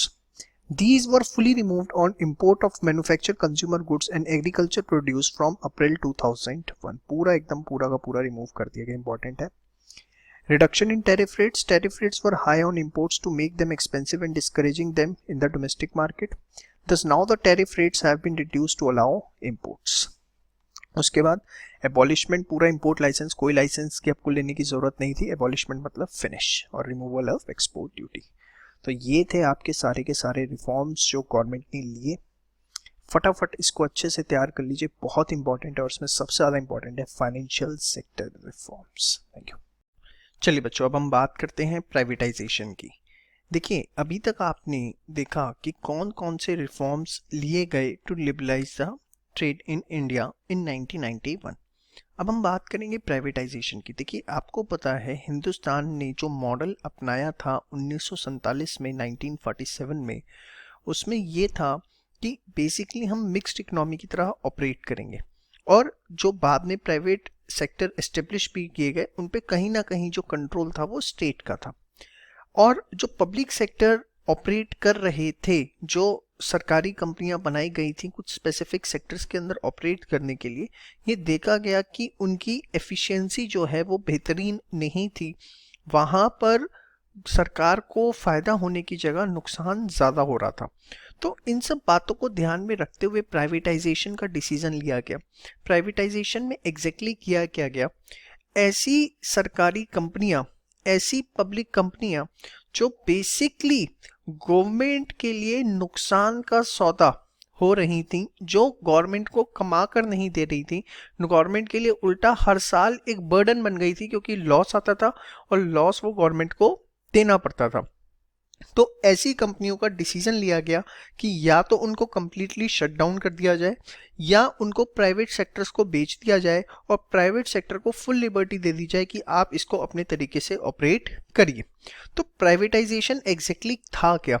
Privatisation ये था कि जो ownership पहले government की थी public enterprises के अंदर, वो जो है बेसिकली वहां से रिड्यूस करके ट्रांसफर कर दी गई, प्राइवेट सेक्टर को जो है उसकी ओनरशिप दे दी गई. समझ में आई बात? This exactly was privatisation. And ये किया कैसे जा रहा था? ये बेटा किया जा रहा था थ्रू डिसइन्वेस्टमेंट. डिसइन्वेस्टमेंट क्या होता है कि गवर्नमेंट जब किसी सरकारी कंपनी में अपने शेयर्स बेचती है, सपोज गवर्नमेंट है, उसके एनटीपीसी में शेयर है, अब गवर्नमेंट उसे बेचती है या तो प्राइवेट सेक्टर को या पब्लिक को, जैसे भी, तो that is called as disinvestment. समझ में आई?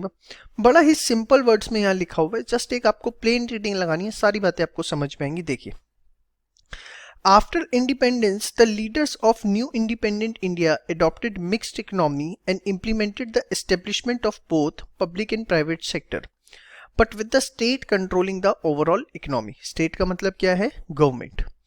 Since the private industrialist had fear for huge investment requirement, ये बात हम ऑलरेडी पढ़ चुके हैं कि जो प्राइवेट इंडस्ट्रियलिस्ट है उनको सबसे बड़ा नुकसान क्या दिखता था कि बहुत ज़्यादा इन्वेस्टमेंट उन्हें लगानी पड़ेगी.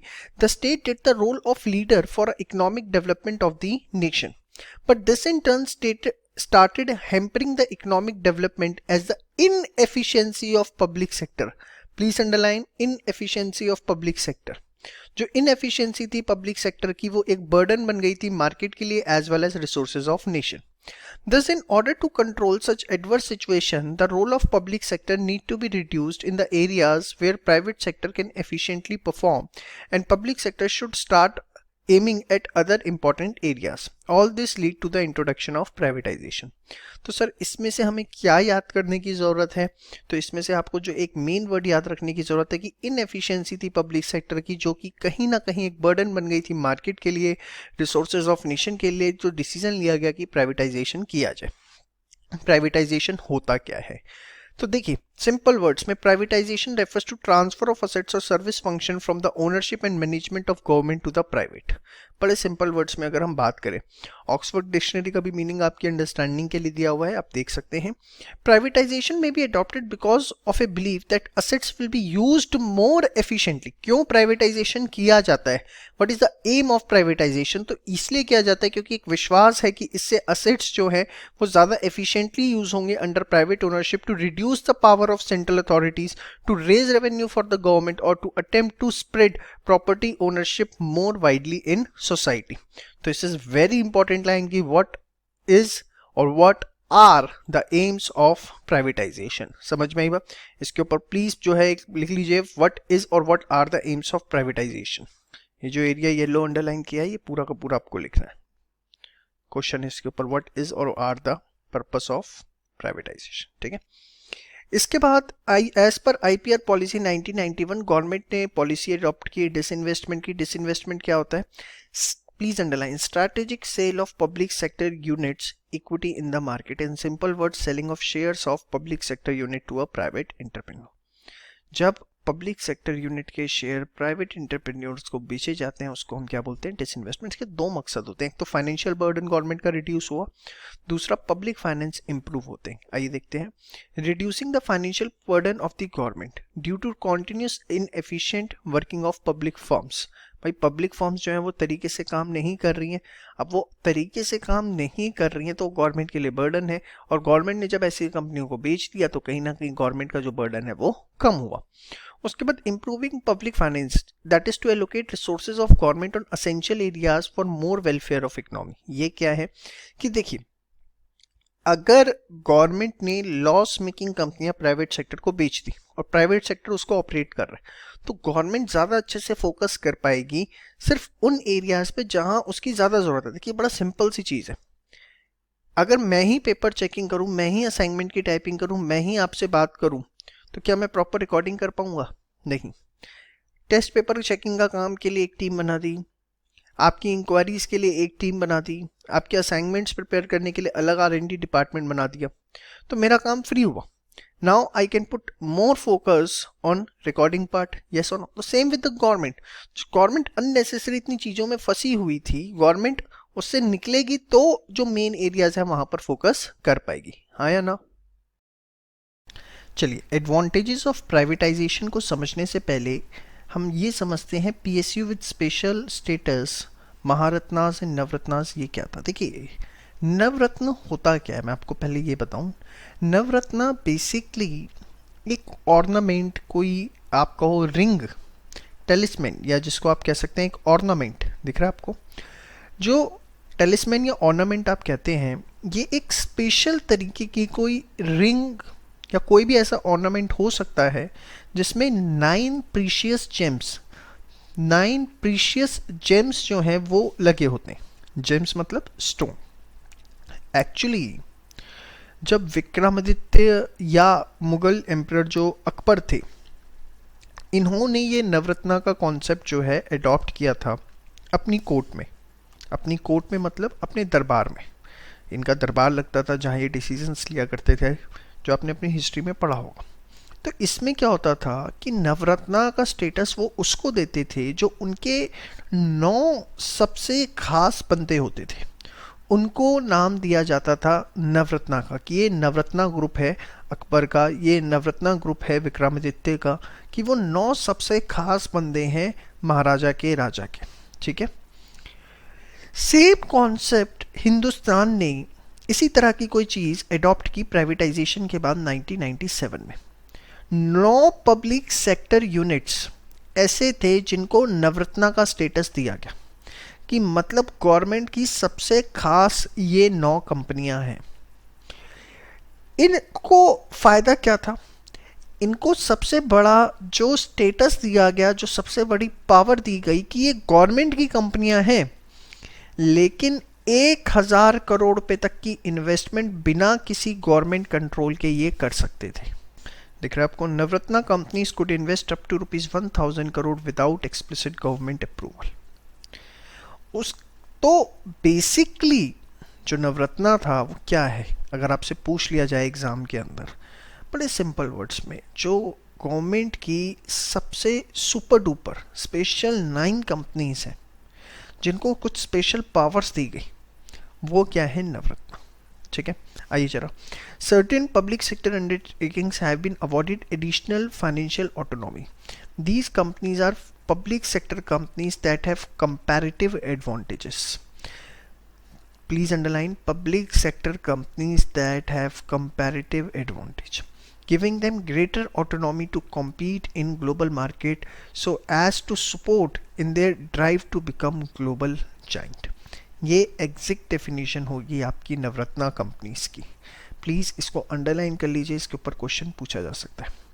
Financial autonomy was initially awarded to 9 PSUs as Navratna status in 1997।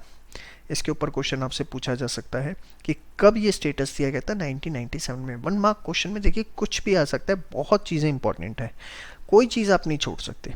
Originally, the term Navratna meant a talisman composed of 9 precious gems. Later, this term was adopted in the court of Gupta Emperor Vikramaditya and Mughal Emperor Akbar as the collective name for 9 extra courtiers at their respective courts. इसके बाद बच्चों 2010 में एक नई category बनी, that is the महारत्न। नवरत्न से ऊपर महारत्न क्या था? देखो, नवरत्न के पास लिमिट थी कि 1000 करोड़ रुपए तक की इन्वेस्टमेंट वो कर सकते हैं without any taking the government approval. Maharatna को जिसका स्टेटस दिया गया वो 1000 करोड़ से 5000 करोड़ रुपए तक की इन्वेस्टमेंट या जो उनकी नेटवर्थ है उसकी 15% तक की इन्वेस्टमेंट बिना किसी गवर्नमेंट अप्रूवल के कर सकते थे। मतलब सीधी सी बात यह है कि सबसे ऊपर अब आ गई महारत्न, और महारत्ना को पावर क्या दे दी गई कि आप 1000 करोड़ से 5000 करोड़ रुपए तक की इन्वेस्टमेंट देख रहे हो आप, 1000 to 5000 करोड़। पढ़िए, in 2010 the government established a higher Maharatna category, उससे हायर है, which raises a company's investment ceiling from 1000 crore to 5000 crore. The Maharatna firms can now decide on investment of up to 15% of their net worth in a project, while the Navratna companies could invest up to 1000 crore without explicit government approval. The two categories of अच्छा mini Ratnas afford less extensive financial autonomy. ये क्या है आपको बताते हैं। अब actually जो है वो 4 कैटेगरी बन चुकी थी, महारत्ना, नवरत्ना और मिनी रत्ना। और मिनी रत्ना में 2 थी, मिनी रत्ना 1, मिनी रत्ना 2। अगर एग्जैक्टली अब अपनी नॉलेज पॉइंट ऑफ व्यू से देखना चाहें तो देखिए, the categorisation entitles the company to boards to do investments up to a limit without seeking government permission. Maharatna 1000 से 5000 crore, are free to decide on investments up to 15% of their net worth in a project. Navratna up to 1000 crore or 15% of net worth in a single project or 30% of their net worth in a whole year. Exactly जो है mini Ratna जो 500 करोड़ और equal net worth which ever is lower, और mini Ratna 2 जो कि 300 करोड़ और 50% of their net worth which ever is lower.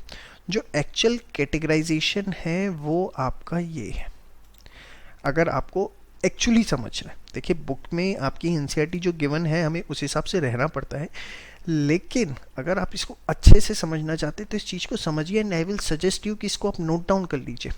Maharatna क्या है? 1000 करोड़ से 5000 करोड़ की limit, are free to decide on investment up to 15% of their net worth. Navratna 1000 crore या 15% ऑफ नेटवर्थ और 30% of their net worth in a whole year, but total ले दे के 1000 करोड़ से ज़्यादा नहीं होना चाहिए। मिनी रत्ना 500 करोड़ और इक्वल टू नेटवर्थ, बट दोनों में से जो भी, मतलब देखिए ये जो लिमिट है ना 5000 crore, 1000 crore, 500 crore, 300 crore, this is the maximum limit. इससे ज़्यादा हो ही नहीं सकता। सपोज 50% ऑफ नेटवर्थ निकाला और वो 300 करोड़ से ऊपर है तो आप 300 करोड़ की ही इन्वेस्टमेंट कर सकते हो। सपोज कोई मिनी रत्ना 1 है, उसकी 1000 करोड़ की इन्वेस्टमेंट नेटवर्थ है, पर तो ये नहीं कि वो 1000 करोड़ की इन्वेस्टमेंट कर सकती है, मैक्सिमम वो कितना कर सकती है? 500 crore. Same way Navratna maximum 1000 crore कर सकती है और महारत्ना 1000 से 5000 करोड़। ठीक है, तो एक्चुअल जो कैटेगराइजेशन है वो ये है।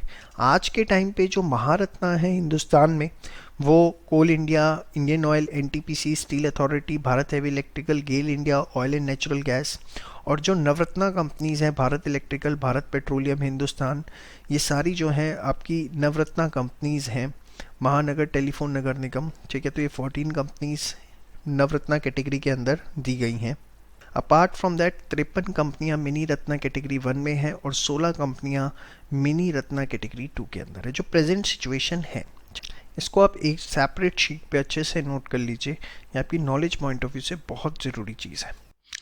बुक के अंदर आपके पास जो पार्ट है वो उतना गिवन है जो आपको याद करना है, ठीक है, वो ऑलरेडी बुक में है, लेकिन ये महारत्ना, नवरत्ना, मिनी रत्ना, इसकी इन्फॉर्मेशन होगी तो आपकी पर्सनल ग्रूमिंग के लिए बहुत अच्छा है। ठीक है बेटा, अब इसके बाद हम बात करते हैं एडवांटेजेस ऑफ प्राइवेटाइजेशन की। तो आप खुद समझ सकते हैं, एक तो सबसे पहले प्रोडक्टिविटी और प्रॉफिटेबिलिटी दोनों बढ़ेगी क्योंकि मैनेजमेंट प्राइवेट सेक्टर देखेगा, लेथार्जिकनेस जो है वो कम होगी, एक कॉम्पिटिटिवनेस आएगी, इनोवेशन, देखिए जहाँ कंपटीशन है वहीं इनोवेशन है, वहीं क्वालिटी है। अगर कंपटीशन नहीं होगा ना तो ह्यूमन नेचर ही ऐसा है कि लोग काम ही ना करें। तो it encourage the competitiveness in the market leading to more innovation as to improve quality and competition। Political interference जो मिनिमाइज हुआ, पहले क्या होता था पब्लिक सेक्टर कंपनीज में पॉलिटिकल इंटरफेरेंस बहुत था। आप सब कुछ छोड़ो, एयर इंडिया, चलो आज के टाइम पे पॉलिटिकल इंटरफेरेंस कम है, लेकिन इतनी जाइंट कंपनी होने के बाद प्रॉफिट में नहीं आ पा रही, डेट ट्रैप में फंसी हुई है। कहीं ना कहीं पॉलिटिकल इंटरफेरेंस होता है कि हमारे रिश्तेदारों को ही टेंडर्स मिलने चाहिए, प्रोडक्ट उनसे परचेज किए जा रहे हैं, बिलिंग नहीं ली जा रही है या बहुत कम अमाउंट्स पे ली जा रही है। तो ये कहीं ना कहीं कारण है जो पब्लिक सेक्टर कंपनियां आज भी फेस कर रही है और 1991 में तो बहुत ज़्यादा था।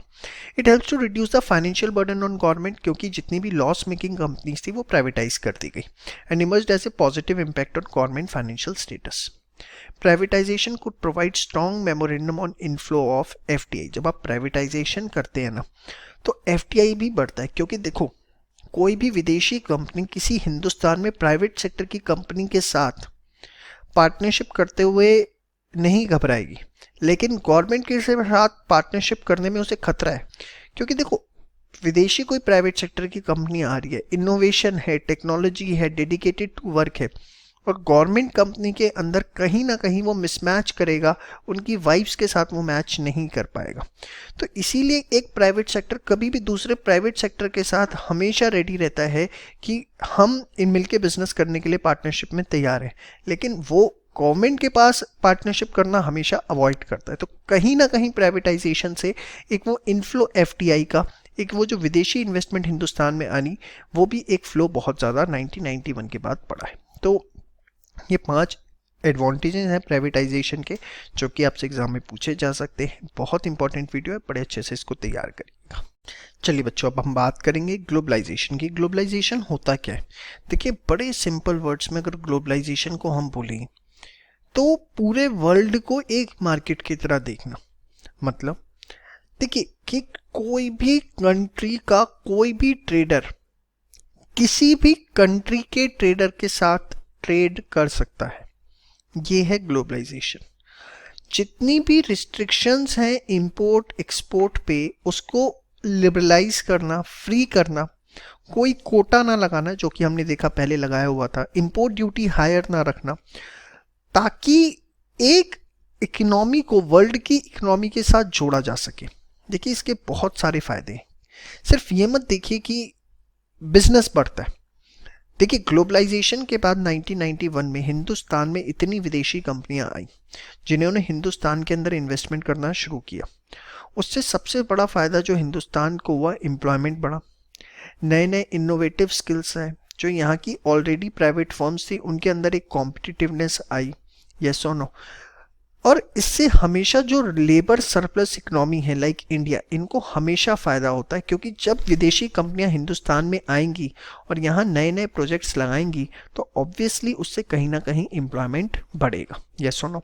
तो पूरे प्रोसेस के अंदर आपको सबसे पहले जो याद रखने वाली चीज़ है उस पर बात करें। ग्लोबलाइजेशन का मतलब it is the integration of the economy of the country with the world economy, creating world a single global market. अगर आप ऑक्सफोर्ड डिक्शनरी का मीनिंग देखें तो globalisation is a process by which the whole world becomes a single market.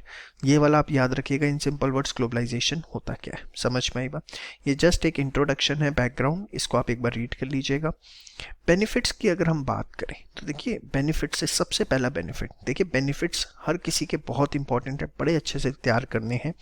Globalisation will be beneficial for under developed countries as it will improve the allocation of resources in more optimal way, increasing the productivity, inflow of modern technology, creating a competitive market and thus accelerating the rate of growth।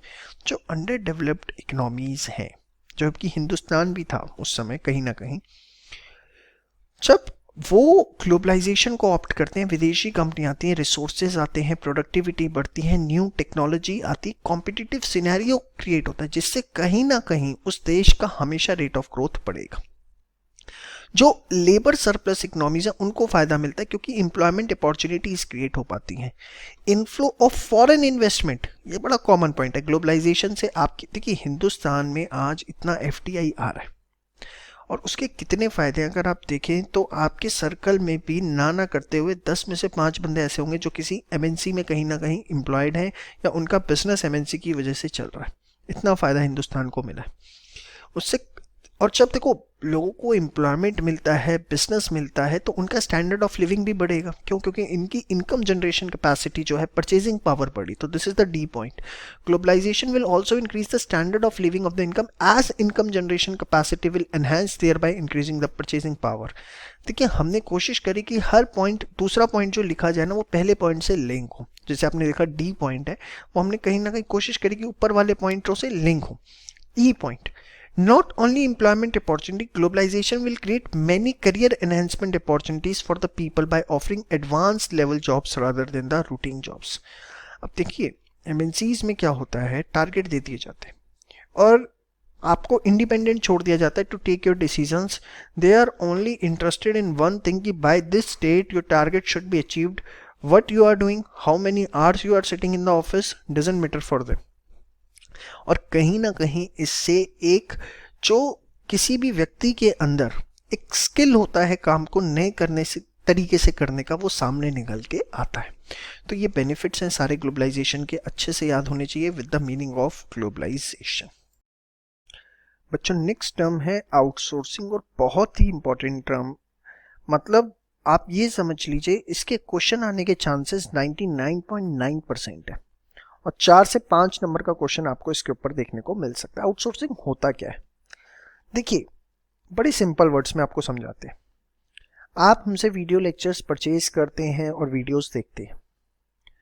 अब हमारा काम क्या है? पहले content बनाना, जो आपके सामने book है ये बनाना, वीडियो लेक्चर रिकॉर्ड करना, टेस्ट पेपर्स लेना, बच्चों की कॉल्स के आंसर देना, ये सब हमारे काम है। प्लस वेबसाइट पे आपको वीडियो लेक्चर देखते हुए कोई दिक्कत ना आए, ये भी एक टेक्निकल काम है। अब हम सारे कामों में तो एक्सपर्ट हो नहीं सकते। हम कंटेंट बहुत अच्छा बना सकते हैं ऊपर वाले की दया से, हम वीडियो लेक्चर्स अच्छे रिकॉर्ड कर लेते हैं ऊपर वाले की दया से, लेकिन अगर आप बात करें टेक्निकल काम की, भैया वेबसाइट बनाओ, जो बच्चों को फीचर्स चाहिए उसकी ऐप बनाओ, उसको अपडेट करो, वो हमारा काम, वो हम नहीं कर सकते। नहीं कर सकते इन द सेंस कहीं ना कहीं हमारी उसमें एक्सपर्टीज नहीं है। तो हमने क्या कर रखा है, एक आउटसाइड एजेंसी को हायर कर रखा है कि आप हमें वेब से रिलेटेड सारे सॉल्यूशन प्रोवाइड करेंगे, जो जो हमारी स्टूडेंट्स की रिक्वायरमेंट होगी वो आपको वेबसाइट पे ऐप में फुलफिल करके देनी होगी और हम उसके लिए उसे पे करते हैं। तो जिस काम में हमारी एक्सपर्टीज नहीं है उस काम को हमने क्या किया, एक आउटसाइड फर्म को दे दिया कि ये आपकी जिम्मेदारी है, ये काम है और ये काम आपको फुलफिल करना है, दैट्स इट। और जो भी पेमेंट बनती है हमने उनको दे दी। तो that is called as outsourcing. Outsourcing क्या है कि ध्यान से देखिए, it refers to the practice of buying goods and services from external source. External source मतलब किसी बाहर की कंपनी से, मोस्टली फ्रॉम अदर कंट्रीज। अब होता क्या आपको ये बताऊं, यूएसए की बहुत सारी ऐसी सर्विसेज हैं जो हिंदुस्तानी प्रोवाइड करते हैं, उन्होंने आउटसोर्स कर रखी है इंडिया में। जैसे कॉल सेंटर्स, जो यूएसए की कंपनीज हैं उनके मोस्टली कॉल सेंटर्स इंडिया के अंदर है। तो उनके जो कॉल सेंटर्स इंडिया के अंदर हैं, कि देखिए सिंपल सी बात है, आप एयरटेल या वोडाफोन या जियो जिसका भी नेटवर्क यूज़ करते हैं, आपको कोई दिक्कत होती है कस्टमर केयर पे कॉल करते हैं, तो उन्होंने अपने कस्टमर केयर को पूरा आउटसोर्स कर रखा है। उन्होंने बता रखा है भैया, पूरा एक डिफाइन कर रखा है कि कस्टमर्स की क्या क्या दिक्कत आ सकती है, उन्होंने एक आउटसाइड एजेंसी को बता दिया, और क्या दिक्कत आएगी तो क्या सोल्यूशन देना है वो उन्होंने एक आउटसाइड एजेंसी को बता दिया। पूरा कॉल सेंटर एयरटेल हो, वोडाफोन हो, इनके आउटसोर्स है। सेम वे विदेशों में इतनी कंपनियां जिन्होंने अपने पूरे के पूरे कॉल सेंटर्स जो हैं वो हिंदुस्तान में अपने आउटसोर्स कर रखे हैं। तो इसीलिए लिखा है mostly from other countries. It is used with the belief that external supplier can produce offer such good or service in a more efficient and skilled way than the company producing such good and service itself। ये माना जाता है कि जो आप external supplier हैं वो ज़्यादा अच्छे से गुड्स एंड सर्विस ऑफर कर सकता है, वो वाली जो आपको चाहिए। समझ में आ गया? श्योर। मैं आपको हमारे एग्जाम्पल से समझाया, उम्मीद करते हैं बहुत अच्छा समझ में आ गया होगा। Outsourcing came out to be a good and beneficial outcome for India because of globalisation, क्योंकि हिंदुस्तान में बहुत सारी कंपनीज ने आउटसोर्स अपने प्रोडक्ट की, मैनी ऑफ द सर्विसेज जो हुई यहाँ पे आउटसोर्स, लीगल एडवाइस, अकाउंटिंग का काम, computer services, advertisement, security have been outsource by many companies of developed countries in the developing country like India. ये लाइन बहुत इंपॉर्टेंट है। With the help of new advanced modern telecommunication link including the internet, the text, the voice and visual data in respect of the outsourced services is digitalized and transmitted in real time। देखिए आज के time पर तो आप देखिए internet हो गया या दूसरी सर्विसेज इतनी हाई हैं कि कोई दिक्कत ही नहीं है।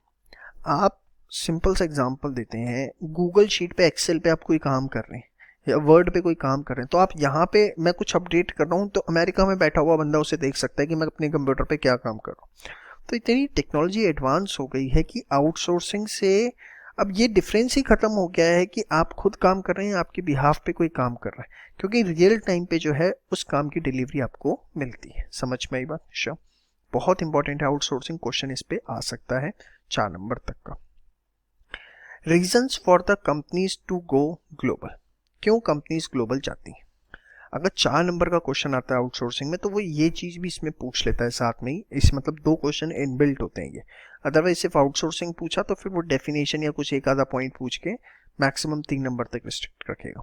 तो सबसे बड़ा कारण होता है cheaper source of raw material या चीप लेबर मिलती है मल्टीनेशनल कंपनीज को दूसरी कंपनीज पे, जो कि हिंदुस्तान में तो देखिए लेबर बहुत सस्ती है, तो विदेशी कंपनियां प्रेफर करती हैं हिंदुस्तान में आउटसोर्स करें।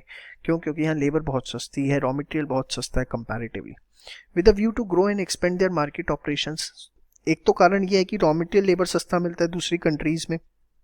दूसरा कारण, अच्छा यहाँ पे एक और एग्जांपल देना चाहूँगा, अगर आज के टाइम पे आप देखें तो एप्पल जैसी कंपनी का जो प्रोडक्शन सेंटर है वो चाइना में बना हुआ है और वो इंडिया में भी प्लान कर रहे हैं। रीज़न क्या है?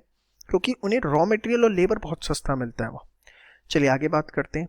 With a view to expand and grow and expand, अगर उन्हें अपने मार्केट ऑपरेशंस को बढ़ाना है, डिफरेंट कंट्रीज में उनको पड़ेगा, और डिफरेंट कंट्रीज में जाने का मतलब क्या है? They are doing the globalisation.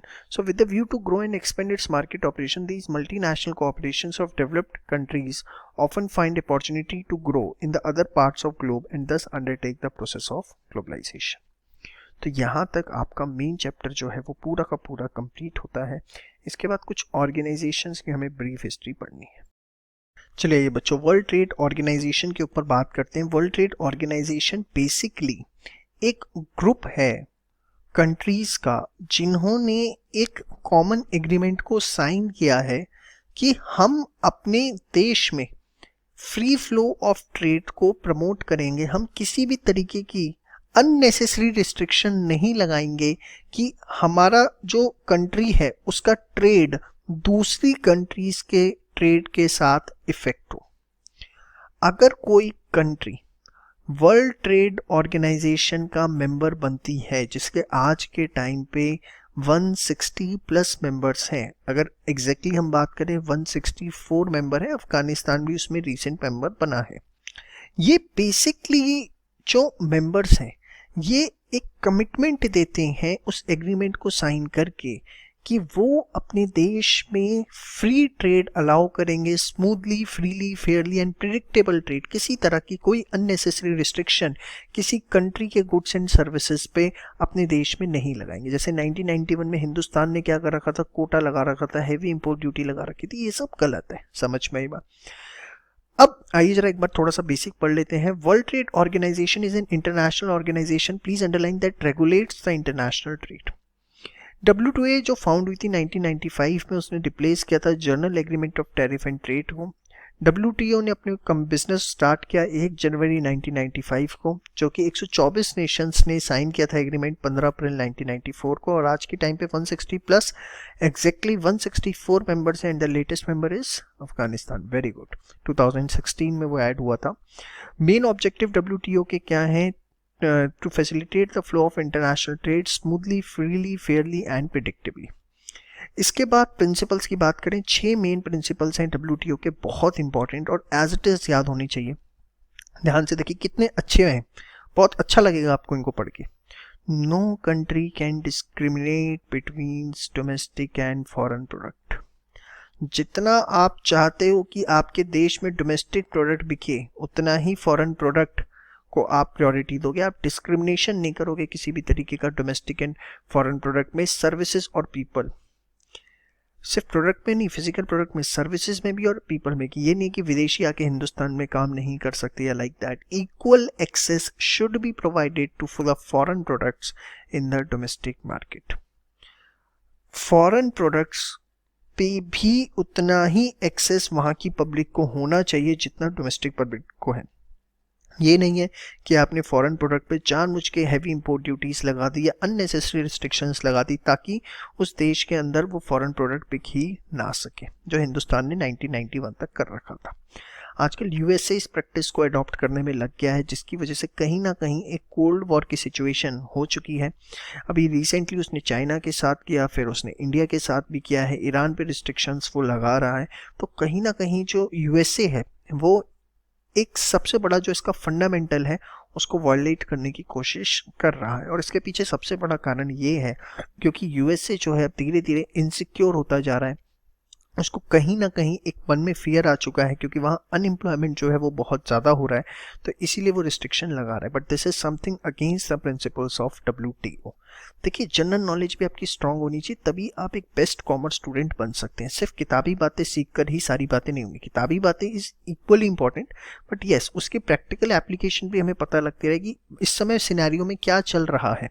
अभी हिंदुस्तान ने इंडिया ने रिसेंटली यूएसए के गुड्स पे इंपोर्ट ड्यूटी बढ़ाई है क्योंकि यूएसए ने बहुत ज़्यादा रिस्ट्रिक्शंस जो है वो लगाना शुरू कर दिया। आपने वीज़ा के पॉइंट ऑफ व्यू से सुना होगा कि अब हिंदुस्तानी एम्प्लॉयज़ को जो है वो वीज़ा मिलना कम हो गया है, वहाँ पर वो कटिंग करता जा रहा है। तो जब यूएसए कर रहा है तो ऑब्वियसली दूसरी कंट्रीज भी जो है उस पर बाय डिफ़ॉल्ट अपना every action has equal and opposite reaction, आपने बात सुनी होगी, तो वो देखने को मिल रहा है। The member countries must lower the tariff barriers. जो टैरिफ बैरियर्स हैं उनको कम से कम किया जाए and remove their non tariff barriers constitute the hidden or invisible barriers such as prohibition or quotas that interference in trade so as to liberalize the economies। ये क्या है? एक तो टैक्सेस कम करने और उसके बाद कोई भी नॉन टैरिफ बैरियर्स है, लाइक आपने कोटा लगा दिया कि इससे ज़्यादा आप इंपोर्ट नहीं कर सकते, तो ये सब चीज़ें नहीं होनी चाहिए। बहुत मज़ेदार चीज़ है, मतलब इतना इंटरेस्टिंग है क्या बताऊँ आपको, बड़े ध्यान से सुनिए। तीसरा point, WTO instruct the member countries to fix their tariff rates, कि भैया इंपोर्ट ड्यूटी फिक्स कर दो, and to not to change it frequently. और ये नहीं कि हर दूसरे दिन उसको चेंज कर रहे हो। And if change is necessary, और अगर चेंज नेसेसरी भी है तो concern country must negotiate it with the trading partner. जैसे सबसे बड़ा एग्जांपल बताते हैं, चाइना और यूएसए। यूएसए ने चाइना के गुड्स पे और चाइना ने यूएसए के गुड्स पे बहुत हैवी इंपोर्ट ड्यूटी कर दी है। ये गलत है। जो WTO के प्रिंसिपल है वो क्या कहते हैं, एक तो टैरिफ रेट फिक्स होना चाहिए, फिक्स हो गया तो वो फ्रिक्वेंटली चेंज नहीं होना चाहिए, और अगर चेंज करना भी है तो दोनों कंट्री के जो मेंबर्स हैं वो आमने सामने बैठ के उसके ऊपर डिस्कशन करेंगे और उसके बाद ही चेंज हो सकता है। This will lead to a stable and predictable environment and foreign investor companies will feel safe and confident। अब आपने को यहाँ पर एक बेस्ट एग्जांपल देना चाहूँगा। ये जो यूएसए और चाइना के बीच में इस समय कोल्ड वॉर शुरू हो गया है, इससे सबसे ज़्यादा फर्क पड़ रहा है हुआवी के बिजनेस को और गूगल के बिजनेस को। कैसे?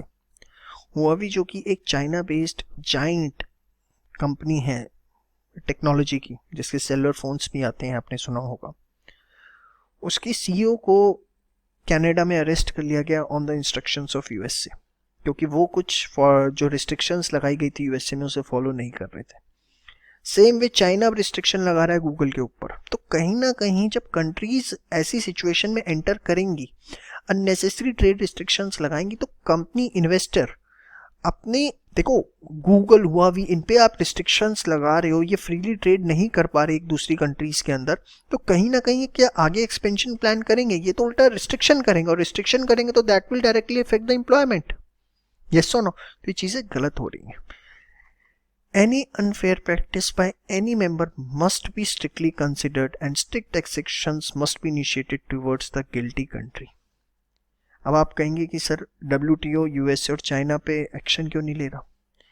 दिक्कत तो यही है ना, दोनों वर्ल्ड की सुपर जाइंट पावर्स है, और दोनों सुपर जाइंट पावर्स हैं, तो आप समझ सकते हो मैं क्यों झुकूं, वही वाला इशू है ना कि मैं क्यों झुकूं। यूएसए कहता है मैं क्यों झुकूं, चाइना को समझाओ, चाइना कहता है मैं क्यों झुकूं, यूएसए को समझाओ। और आप क्या रिस्ट्रिक्शंस लगा सकते हो, क्योंकि अगर आप देखो तो दोनों का वर्ल्ड ट्रेड में अच्छा खासा कंट्रीब्यूशन है, तो आप ज्यादा रिस्ट्रिक्शन की भी प्लानिंग नहीं कर सकते उनके ऊपर। इस समय तो बड़ी खतरनाक सिचुएशन में डब्ल्यूटीओ खुद फंस गया बेचारा। तो any unfair trade practices by any member must be strictly considered, otherwise WTO छोटी मोटी कंट्री होती उस पर एक्शन लेता, कंसिडर करता उन चीजों को। Any decision by member regarding the trade or in respect of matters which affects the trade should be transparent and verifiable. In case of any loss, the affected members must be compensated. अगर आपके किसी wrong decision से, कोटा से या heavy duty से सामने वाली country को कोई नुकसान हुआ है, तो उसके कंपनसेशन प्रोविजन भी डब्ल्यूटीओ ने डिजाइन किए हैं। WTO provides special privileges to a less developed or developing countries in order to be stable and globalized. जैसे उसने कुछ स्पेशल प्रिविलेजेस अफगानिस्तान को दिए हैं, ठीक है, पाकिस्तान को भी मिले हुए हैं, बांग्लादेश को भी मिले हुए हैं, श्रीलंका को भी मिले हुए हैं, तो कुछ स्पेशल प्रिविलेजेस मिलते हैं। ये आपने 6 प्रिंसिपल्स पढ़े जो आपको बहुत अच्छे से याद होनी चाहिए, ऑब्जेक्टिव पता होना चाहिए, और फर्स्ट पैराग्राफ में से आपसे 1 मार्क के क्वेश्चन पूछे जा सकते हैं। बहुत अच्छे से इस वीडियो को तैयार करिएगा, डब्ल्यूटीओ को याद करके एज इट इज कोशिश करिए कि आपके एकदम दिमाग में एज इट इज चीजें बैठ जाएं, और 2 बार लिख के इसे प्रैक्टिस करना। क्वेश्चन आने के बहुत चांसेस हैं, बहुत चांसेस के आप समझो 99.9% चांसेस हैं, ठीक है। इसके बाद India as a WTO member की अगर हम बात करें, तो being an important member of WTO, India has also acted upon the principles of WTO. तो हमने टैरिफ रेट्स कम किए, removing the policy of quantitative restrictions को हमने खत्म किया। This leads to encouraging trade relations and stepping towards a liberalized economy. But some scholars question the usefulness of India being a member of WTO. They thought that the developed countries can easily get access to the domestic markets of the developing countries. But getting access by these developing countries into a big development economies is always a tough task due to their restrictions. जी हाँ, ये बहुत important point है, ध्यान से सुनिए।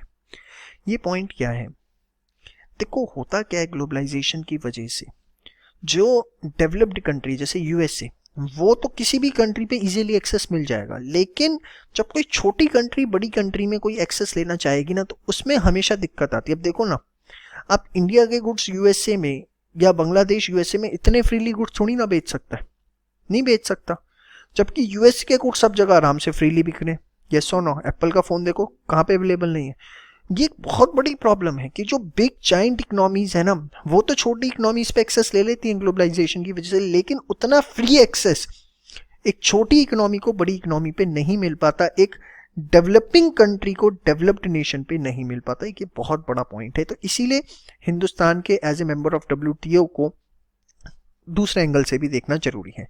दे argued that it is beneficially only for the developed countries, thus India being a member of WTO is a beneficial step or not always has been a hot debatable topic. ये तो आपने पढ़ा India as a WTO member. अब इसके बाद हम बात करेंगे कि जो भी हमने LPG की या लिबरलाइजेशन, प्राइवेटाइजेशन, ग्लोबलाइजेशन या WTO के मेंबर बने, तो उससे ओवरऑल क्या असेसमेंट रहा, ठीक है। फटाफट आप एक बार यहाँ तक सारा का सारा प्रिपेयर कर लीजिए।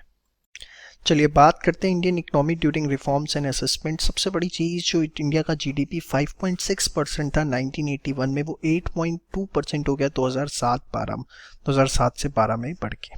तो एक सबसे बड़ा पॉइंट जो आपसे एग्जाम में क्वेश्चन भी पूछा जा सकता है, क्या डेटा याद रखना पड़ेगा। देखिए जो डेटा हमारी बुक में है ये मिनिमम डेटा है जो आपको याद रखना पड़ेगा, इसको आप कंसाइज नहीं कर सकते, टेबल याद नहीं करनी। देखिए the post 1991 India witnessed a rapid growth of GDP at a continual basis for 2 decades. The growth of GDP increased from 5.6 to 8.2%. During the reform period, the growth of agriculture sector has declined और industrial sector जो है उसमें fluctuation देखने को मिला। सबसे ज़्यादा growth जो है वो सर्विस सेक्टर के अंदर हमें देखने को मिली। ये बात आपको पता होनी चाहिए कि जो ग्रोथ मिली हमें इस 2 डिकेड्स के अंदर, उसमें एग्रीकल्चर सेक्टर की ग्रोथ जो है वो डिक्लाइन हुई थी। यहाँ आपको एक छोटी सी बात बताना चाहेंगे। देखिए किसी भी देश के अंदर सर्विस सेक्टर जो है वो ही सबसे ज़्यादा कंट्रीब्यूट करता है, ये बात ध्यान रखिएगा जीडीपी का। और जिस देश में सर्विस सेक्टर ग्रो अप हुआ है वहीं पे जीडीपी हमेशा एक ड्रास्टिकली इंक्रीज देखने को मिलता है। आगे बात करते हैं। This indicates that the growth is mainly driven by the growth in the service sector during 12-15 there has been a setback in the growth rate of different sector witnessed post 1991। 2012 से 15 के बीच में एक सेटबैक हमें देखने को मिला। while agriculture recorded a high growth rate during 13-14 the sector witnessed negative growth in the subsequent year। ये एक important point है।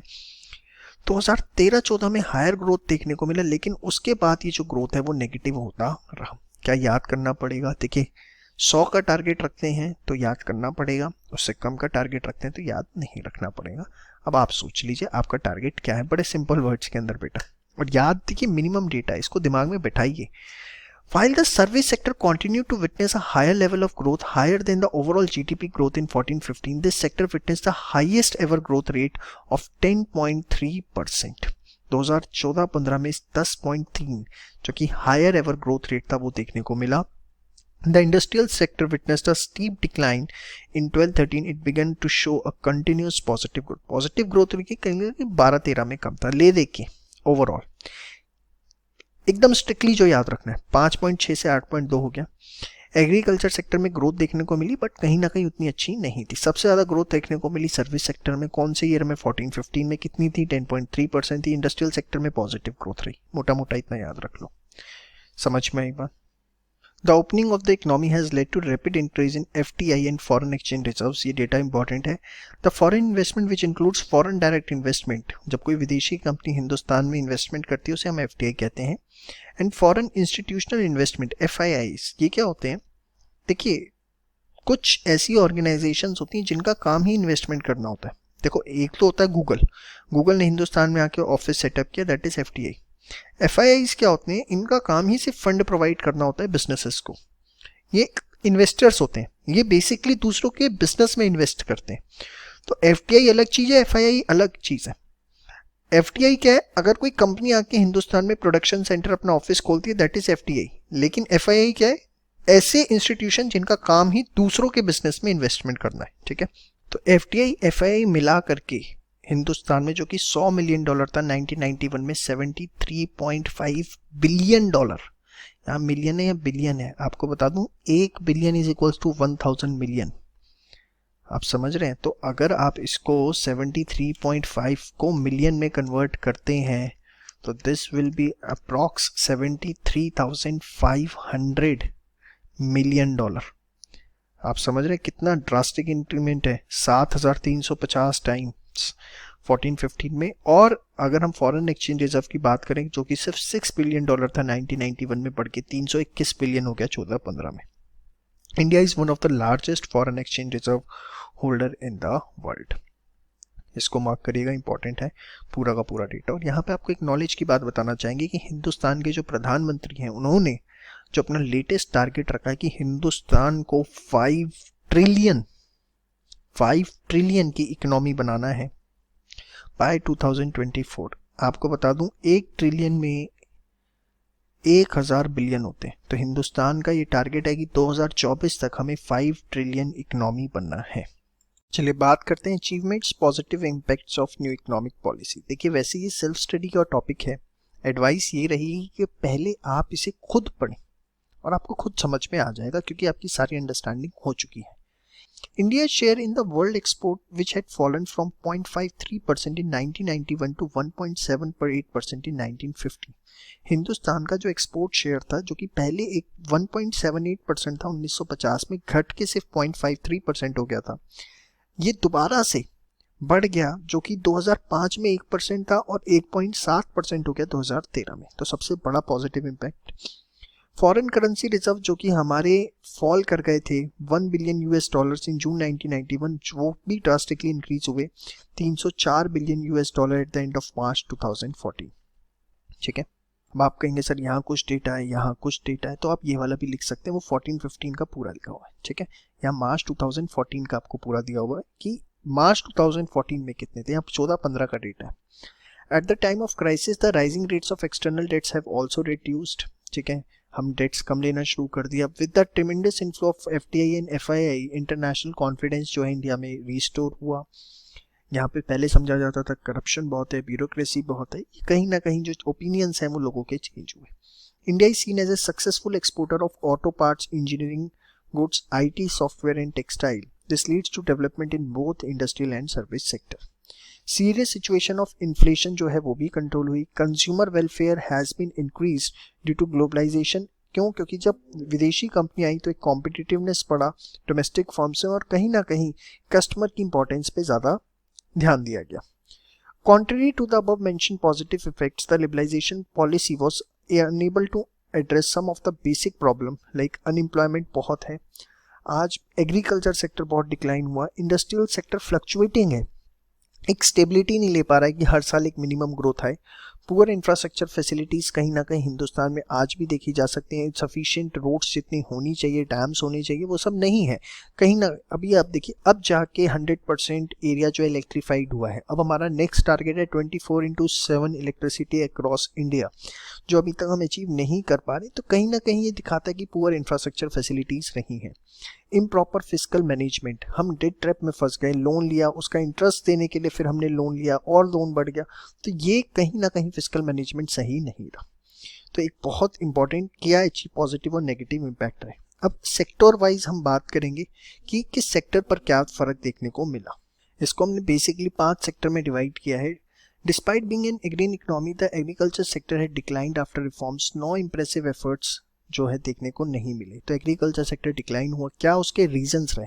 अब अगर एग्जामिनर को डीप क्वेश्चन पूछना है तो ऐसे पूछेगा कि during the reform period the agriculture sector declined, what were the reasons behind that. तो बड़े सिंपल से देखो, मेन रीजंस जो है ना वो आपको यहाँ बता दिए, उसी को ही घुमा फिरा करके आप देखेंगे सब जगह लिखा हुआ है। Lack of infrastructure facility such as irrigation facility, power, roads, market linkage, research center, कहीं ना कहीं ये कारण रहे हैं।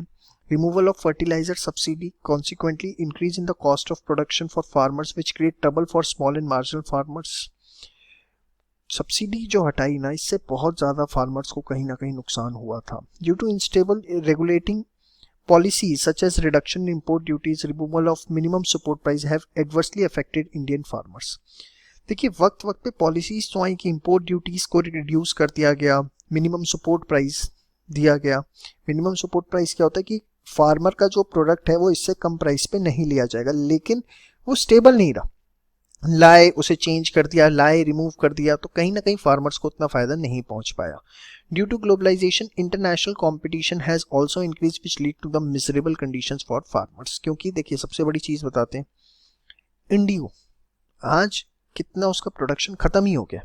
क्यों? क्योंकि उसकी जगह सिंथेटिक इंडिगो आ गया। तो एक नेचुरल इंडिगो जो पहले नील बना करता था, वो सिंथेटिक इंडिगो से रिप्लेस होने से कितना फ़र्क पड़ा। Since the encouragement of export policies focus was made towards the commercialization strategy for fulfilling the foreign demand despite of the domestic markets, which led to pressure on price of food grains। ये क्या है? देखिए, farmers को बोला गया कि आप commercial crops produce करो जिनकी फॉरेन में डिमांड है। अब हुआ क्या भाई, जमीन तो उतनी है ना हिंदुस्तान में, ये थोड़ी ना कि जमीन ज़्यादा आ गई। उसी लैंड पे जब आप कमर्शलाइजेशन कर रहे हो, उन गुड्स को बना रहे हो, उन चीज़ों का प्रोडक्शन कर रहे हो जिसकी रिक्वायरमेंट फॉरेन कंट्रीज में ज़्यादा है, तो आप हिंदुस्तान की जो डिमांड है, रिक्वायरमेंट है फूड ग्रेन्स की, उस पर ध्यान नहीं दे रहे, जिसकी वजह से कहीं ना कहीं पीछे अगर आप देखें तो गेहूं, चावल, दाल, इनके प्राइसेस इतने बढ़े हैं। क्यों बढ़े हैं? क्योंकि इनका प्रोडक्शन कम हो रहा है। हम ज़्यादा ध्यान जो है उन गुड्स पे दे रहे हैं जो विदेशों में ज़्यादा डिमांड रखते हैं। ठीक है, इसके बाद अगर हम बात करें इम्पैक्ट ऑन इंडस्ट्रियल सेक्टर की, दो LPG policy it was believe that industrial sector would build up, but still the industrial sector growth rate was slow. ये नहीं कहेंगे खत्म था, बट स्लो था। क्यों?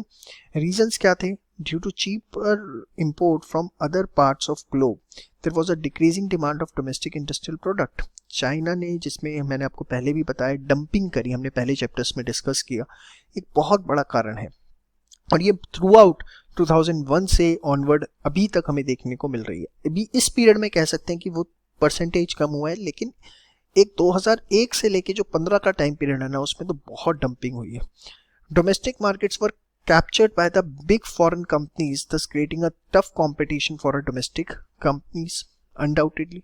Globalisation also affected employment opportunities. अब ये कैसे, देखिए विदेशी आते हैं ना, वो टेक्नोलॉजी यूज करते हैं, वो कोशिश करते हैं ह्यूमन इंटरफेरेंस कम से कम हो। अब सबसे बड़ा एग्जांपल दें, अमेज़ॉन। क्या नहीं मिल रहा है अमेज़ॉन पे, और कितनी अच्छी सर्विस वो लोग प्रोवाइड कर रहे हैं। तो ठीक है, अमेज़ॉन से एम्प्लॉयमेंट बढ़ा, उन्होंने भी लोगों को नौकरियां दी, लेकिन उसकी वजह से लोगों के बिजनेसेस पे कितना फर्क पड़ा। लोगों का जो 10 एम्प्लॉय रखे हुए थे, उन्होंने रिड्यूस करके लेवल 6 एम्प्लॉयज का 5 एम्प्लॉयज का किया। तो ये नहीं है कि ग्लोबलाइजेशन के सिर्फ फायदे ही फायदे, नुकसान भी बहुत है। A developed country has a free access to the markets of developing country, but developing country like India still does not get the access of developed countries market because of high non-tariff barriers, जिसका भी मैंने आपको example दिया था पीछे। The big multinational corporations being set up in India didn't add up to the India's economy wealth, rather it add up to their respective economies wealth। देखिए विदेशी company कमाएगी तो अपने देश ही तो लेके जाएगी, हिंदुस्तान में तो सिर्फ टैक्स देगी ना, yes or no? और वो इतने चालाक होते हैं कि आपको मैं एग्जांपल देता हूँ, एप्पल अपना प्रोडक्शन प्लांट इंडिया में लगाने वाला था, बट वो चीज़ उन्होंने डेफर कर दी, क्योंकि ये लोग क्या करते हैं, हिंदुस्तान में प्रोडक्शन प्लांट लगाने से पहले गवर्नमेंट से बात करते हैं कि हम प्रोडक्शन प्लांट लगाएंगे, आप क्या इतने लोगों को एम्प्लॉयमेंट देंगे, तो आप हमें टैक्स में बेनिफिट्स दो, और एक ह्यूज बेनिफिट ये ले लेते हैं। तो ये उतना टैक्स जितना आपको दिखता है उतना देते नहीं है। क्यों? क्योंकि प्रोडक्शन प्लांट लगाने से पहले ही गवर्नमेंट के साथ नेगोशिएट करते हैं कि हम आपके यहाँ 10,000 लोगों को एम्प्लॉयमेंट देंगे, आप बताओ हमें टैक्स में क्या बेनिफिट देते हो। फिर गवर्नमेंट क्या करे, मजबूर है, वो देखती है कि भैया 10,000 लोगों को नौकरी मिलेगी, इनसे टैक्स क्या लेना है, कम कर दो, और वो टैक्स बेनिफिट ले जाते हैं। तो और अब देखो, टैक्स भी नहीं देना, चीप लेबर मिल गई, और जो भी कमाई होगी कहाँ ले जाएंगे, अपने देश में ले जाएंगे। The big foreign industries set up in India are exploiting the India's resources in a hazardous way, affecting the nature and environmental conditions। ये भी बहुत बड़ी बात है। जो एक हिंदुस्तान का environmental condition थी, एक कहते हैं ना प्रकृति, जो सौंदर्य था, सिंपल वर्ड्स में अगर मैं उसको बोलूँ तो वो बहुत ज़्यादा डिस्टर्ब हो चुका है। हमने डेवलपमेंट के नाम पे एनवायरनमेंट को ख़त्म कर दिया। अगर आप मेट्रो सिटीज़ की बात करें, दिल्ली, मुंबई, कैलकाटा, अब देखिए कितना पोल्यूशन है, आप रोड पे चल नहीं सकते। हमने ग्रोथ के नाम पे इतना कंजेशन ले लिया है, इतने कंजेस्टेड हो गए हैं कि अगर आप ज़्यादा नहीं, अपने दादा नानी का घर देखें ना, आपको दिखेगा कितना खुला खुला, बड़ा बड़ा, और एक प्रॉपर तरीके से बना हुआ करता था, बीच में आंगन हुआ करता था, धूप आती थी। सब खत्म in the name of growth. क्यों? हर कोई मेट्रो सिटीज में बसना चाहता है, ट्रेड बढ़ाना चाहता है, जगह कम होती जा रही है, कॉस्टली होती जा रही है। These are the some factors that we need to understand sooner और लेटर। इस चीज को आपको समझना पड़ेगा, और हर किसी को।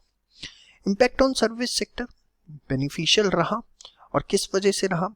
somehow economic reforms introduced in India proved to be beneficial for the service sector, specifically due to the increased inflow of foreign direct investment, leading for more job opportunities, especially in service sector. Better and advanced IT sector contributed towards development of, देखिए हिंदुस्तान के जो engineers हैं ना, मतलब सबको fail करते हैं। आप बड़ी से बड़ी कंपनी में आप सबको छोड़ो, गूगल में जो सुंदर पिचाई है, प्रोडक्ट डेवलपमेंट मैनेजर थे जिनको सीईओ पोस्ट पे प्रमोट किया गया। आप किसी भी विदेशी कंपनी में चले जाओ, आप देखोगे कि वहाँ जो टॉप मोस्ट पोजीशन में बैठे हुए बंदे हैं ना, 10 कंपनियों में से 7 या 8 में वो हिंदुस्तानी है। इतना बुद्धि है। आईटी सेक्टर को वर्ल्ड वाइड एक सेपरेट रिकॉग्निशन देने वाले अगर कोई है तो वो इंडियंस है। Globalization also helped in developing service sector as the multinational corporations that were set up in India offers higher pay jobs and provided employment opportunities in India। ये बात तो है, आईटी सेक्टर्स में बहुत जॉब्स क्रिएट किए हैं, और आप देखेंगे ना सबसे ज़्यादा जॉब्स ही आईटी सेक्टर के अंदर है, और अच्छे पे स्केल पर हैं। They are providing a good pay scale, better working conditions, और पूरा एम्प्लॉयज़ का वहाँ ध्यान रखा जाए। इसके बाद ये करने की ज़रूरत नहीं है आपको। Impacts of disinvestment. गवर्नमेंट, देखिए डिसइन्वेस्टमेंट क्या होता है? जब गवर्नमेंट अपनी कंपनीज में शेयर्स बेचती है। देखिए गवर्नमेंट ने has fix the targets every year for disinvestment. मतलब इस साल का भी डिसइन्वेस्टमेंट का टारगेट है लगभग 1,05,000 करोड़ का। हर साल बजट के अंदर डिसइन्वेस्टमेंट गवर्नमेंट टारगेट अपने देती है कि हम इतना डिसइन्वेस्टमेंट करेंगे। But critics point out that the assets of PSEs have been undervalued and sold to the private sector, which means government has been incurring substantial losses.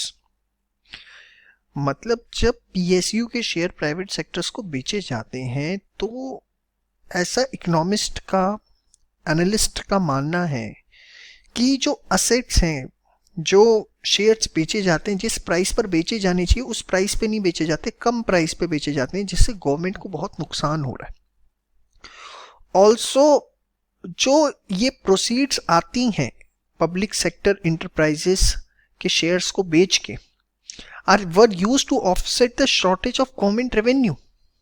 मतलब सपोज गवर्नमेंट का खर्चा है 100 रुपए का, 80 रुपए का रेवेन्यू आया, तो गवर्नमेंट क्या करती है, अपने असेट्स बेचती है 20 रुपए के उस गैप को पूरा करने के लिए, जो कि गलत है. रादर देन उस 20 रुपए को तो वो हमें यूज करना चाहिए कोई और असेट क्रिएट करने के लिए, किसी और PSU की डेवलपमेंट के लिए. आप एक बात बताओ ना, आप समझो, आपने गवर्नमेंट बजट चैप्टर कर लिया है, 80 का रेवेन्यू आया, 80 का एक्सपेंडिचर है, समझ में आता है. 80 का रेवेन्यू है, 100 का एक्सपेंडिचर है, गलत बात है. आप उसे क्या कर रहे हो, कैपिटल रिसीट के थ्रू कवर अप करने की कोशिश कर रहे हो, which is wrong for the economy. इससे कभी इकोनॉमी लॉन्ग रन में ग्रो नहीं कर पाएगी. नेक्स्ट है lack of infrastructure facilities has created a lot of obstacles in the development of agriculture as well as the industrial sector. और इस वजह से उसके डिसइन्वेस्टमेंट का इतना अच्छा वैल्यूएशन नहीं हो पाता. Impact of fiscal policies. Liberalization policy and tax reforms were initiated with the view to increase tax revenue of government by reducing high tariff rates to moderate ones so that tax evasion can be minimized. मकसद यही था कि tax rates कम किए जाएंगे तो लोग ज़्यादा टैक्स देंगे, जिससे रेवेन्यू गवर्नमेंट के बढ़ेंगे. But all these did not result in any high collection of tax revenue. इसका बेस्ट एग्जाम्पल अभी आपको GST का ही देते हैं. गवर्नमेंट ने टैक्सेस को क्लब करके सिंगल टैक्स बनाया, one tax one nation GST, लेकिन गवर्नमेंट ने जो टारगेट सेट किए वही पूरे नहीं हो पा रहे. 1 लाख करोड़ रुपए पर मंथ का कलेक्शन नहीं है. अब आपको देखने को लग सकता है 1 लाख पर करोड़, लेकिन आप देखिए 29 स्टेट्स, यूनियन टेरिटरी सारी की सारी, सबको डिवाइड करना है. गवर्नमेंट टारगेट्स पूरे नहीं कर पा रही है अपने, और जो गवर्नमेंट के टारगेट्स हैं that is around 1.25 lakh to 1.5 lakh crore per month, इतना GST से कलेक्शन आना चाहिए. तो इतने टैक्सेस को गवर्नमेंट ने क्लब करके सिंप्लीफाई किया, तो गवर्नमेंट को फायदा कहाँ हुआ. और यही 1991 में भी देखा गया, 1991 से लेकर 2013-14 तक. More over policy of tariff reduction has lowered the revenue generation through custom duty. पहले कस्टम से इतना अच्छा रेवेन्यू आता था, लेकिन वो कम हो गया. गवर्नमेंट ने तो सोचा ज़्यादा आएगा, लेकिन नहीं आया. For providing a favourable financial conditions to the foreign investor, the tariff rates have been reduced and incentives. ये इसके बारे में भी आपको मैं बता रहा था कि वो लोग क्या करते हैं, वो एम्प्लॉयमेंट का एक पिक्चर दिखा करके गवर्नमेंट से टैक्स रिडक्शन ले लेते हैं, जिससे गवर्नमेंट को टैक्स रेवेन्यू का बहुत नुकसान होता है. That is, reductions or exemptions in taxes have been introduced, thereby reducing the tax revenues and led to negative impact on government revenue. Economic reforms have placed limits on the growth of public expenditure, especially in social sectors. क्यों? क्योंकि जितना revenue आना चाहिए उतना revenue नहीं आ रहा. और इसका बेस्ट एग्जांपल आपको बता रहा हूँ, GST है हमारे सामने. GST is a perfect example right now in the present situation that government is not able to get the sufficient revenue as it was supposed to get from the single tax. Custom duty का past में हमें देखने को मिला, foreign investors के point आपको बताएं, तो सारी चीज़ें बड़ी इंपॉर्टेंट है. ये बॉक्स वाला छोड़ दीजिएगा, इतना रेलिवेंट नहीं है, एक रीड मार सकते हैं बस आप.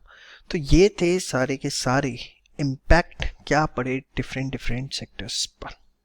इसी के साथ ही चैप्टर आपका पूरा होता है. अच्छे से पढ़ लीजिएगा, लिख के जरूर प्रैक्टिस करनी अगर आप चाहते हैं कि आप बहुत अच्छे मार्क्स लाएं, फुल आउट ऑफ फुल लाएं. कोई भी पेपर जो आपको दिया गया उसको मत छोड़िए, उसे करिए. मॉक टेस्ट पेपर जितने आप करेंगे उतना अच्छा रहेगा. और NCERT क्वेश्चंस के हिंट्स दिए गए हैं आपकी एक बेटर अंडरस्टैंडिंग के लिए. तो बुक में जितनी चीज़ें हैं वो सारी की सारी जरूर करनी है.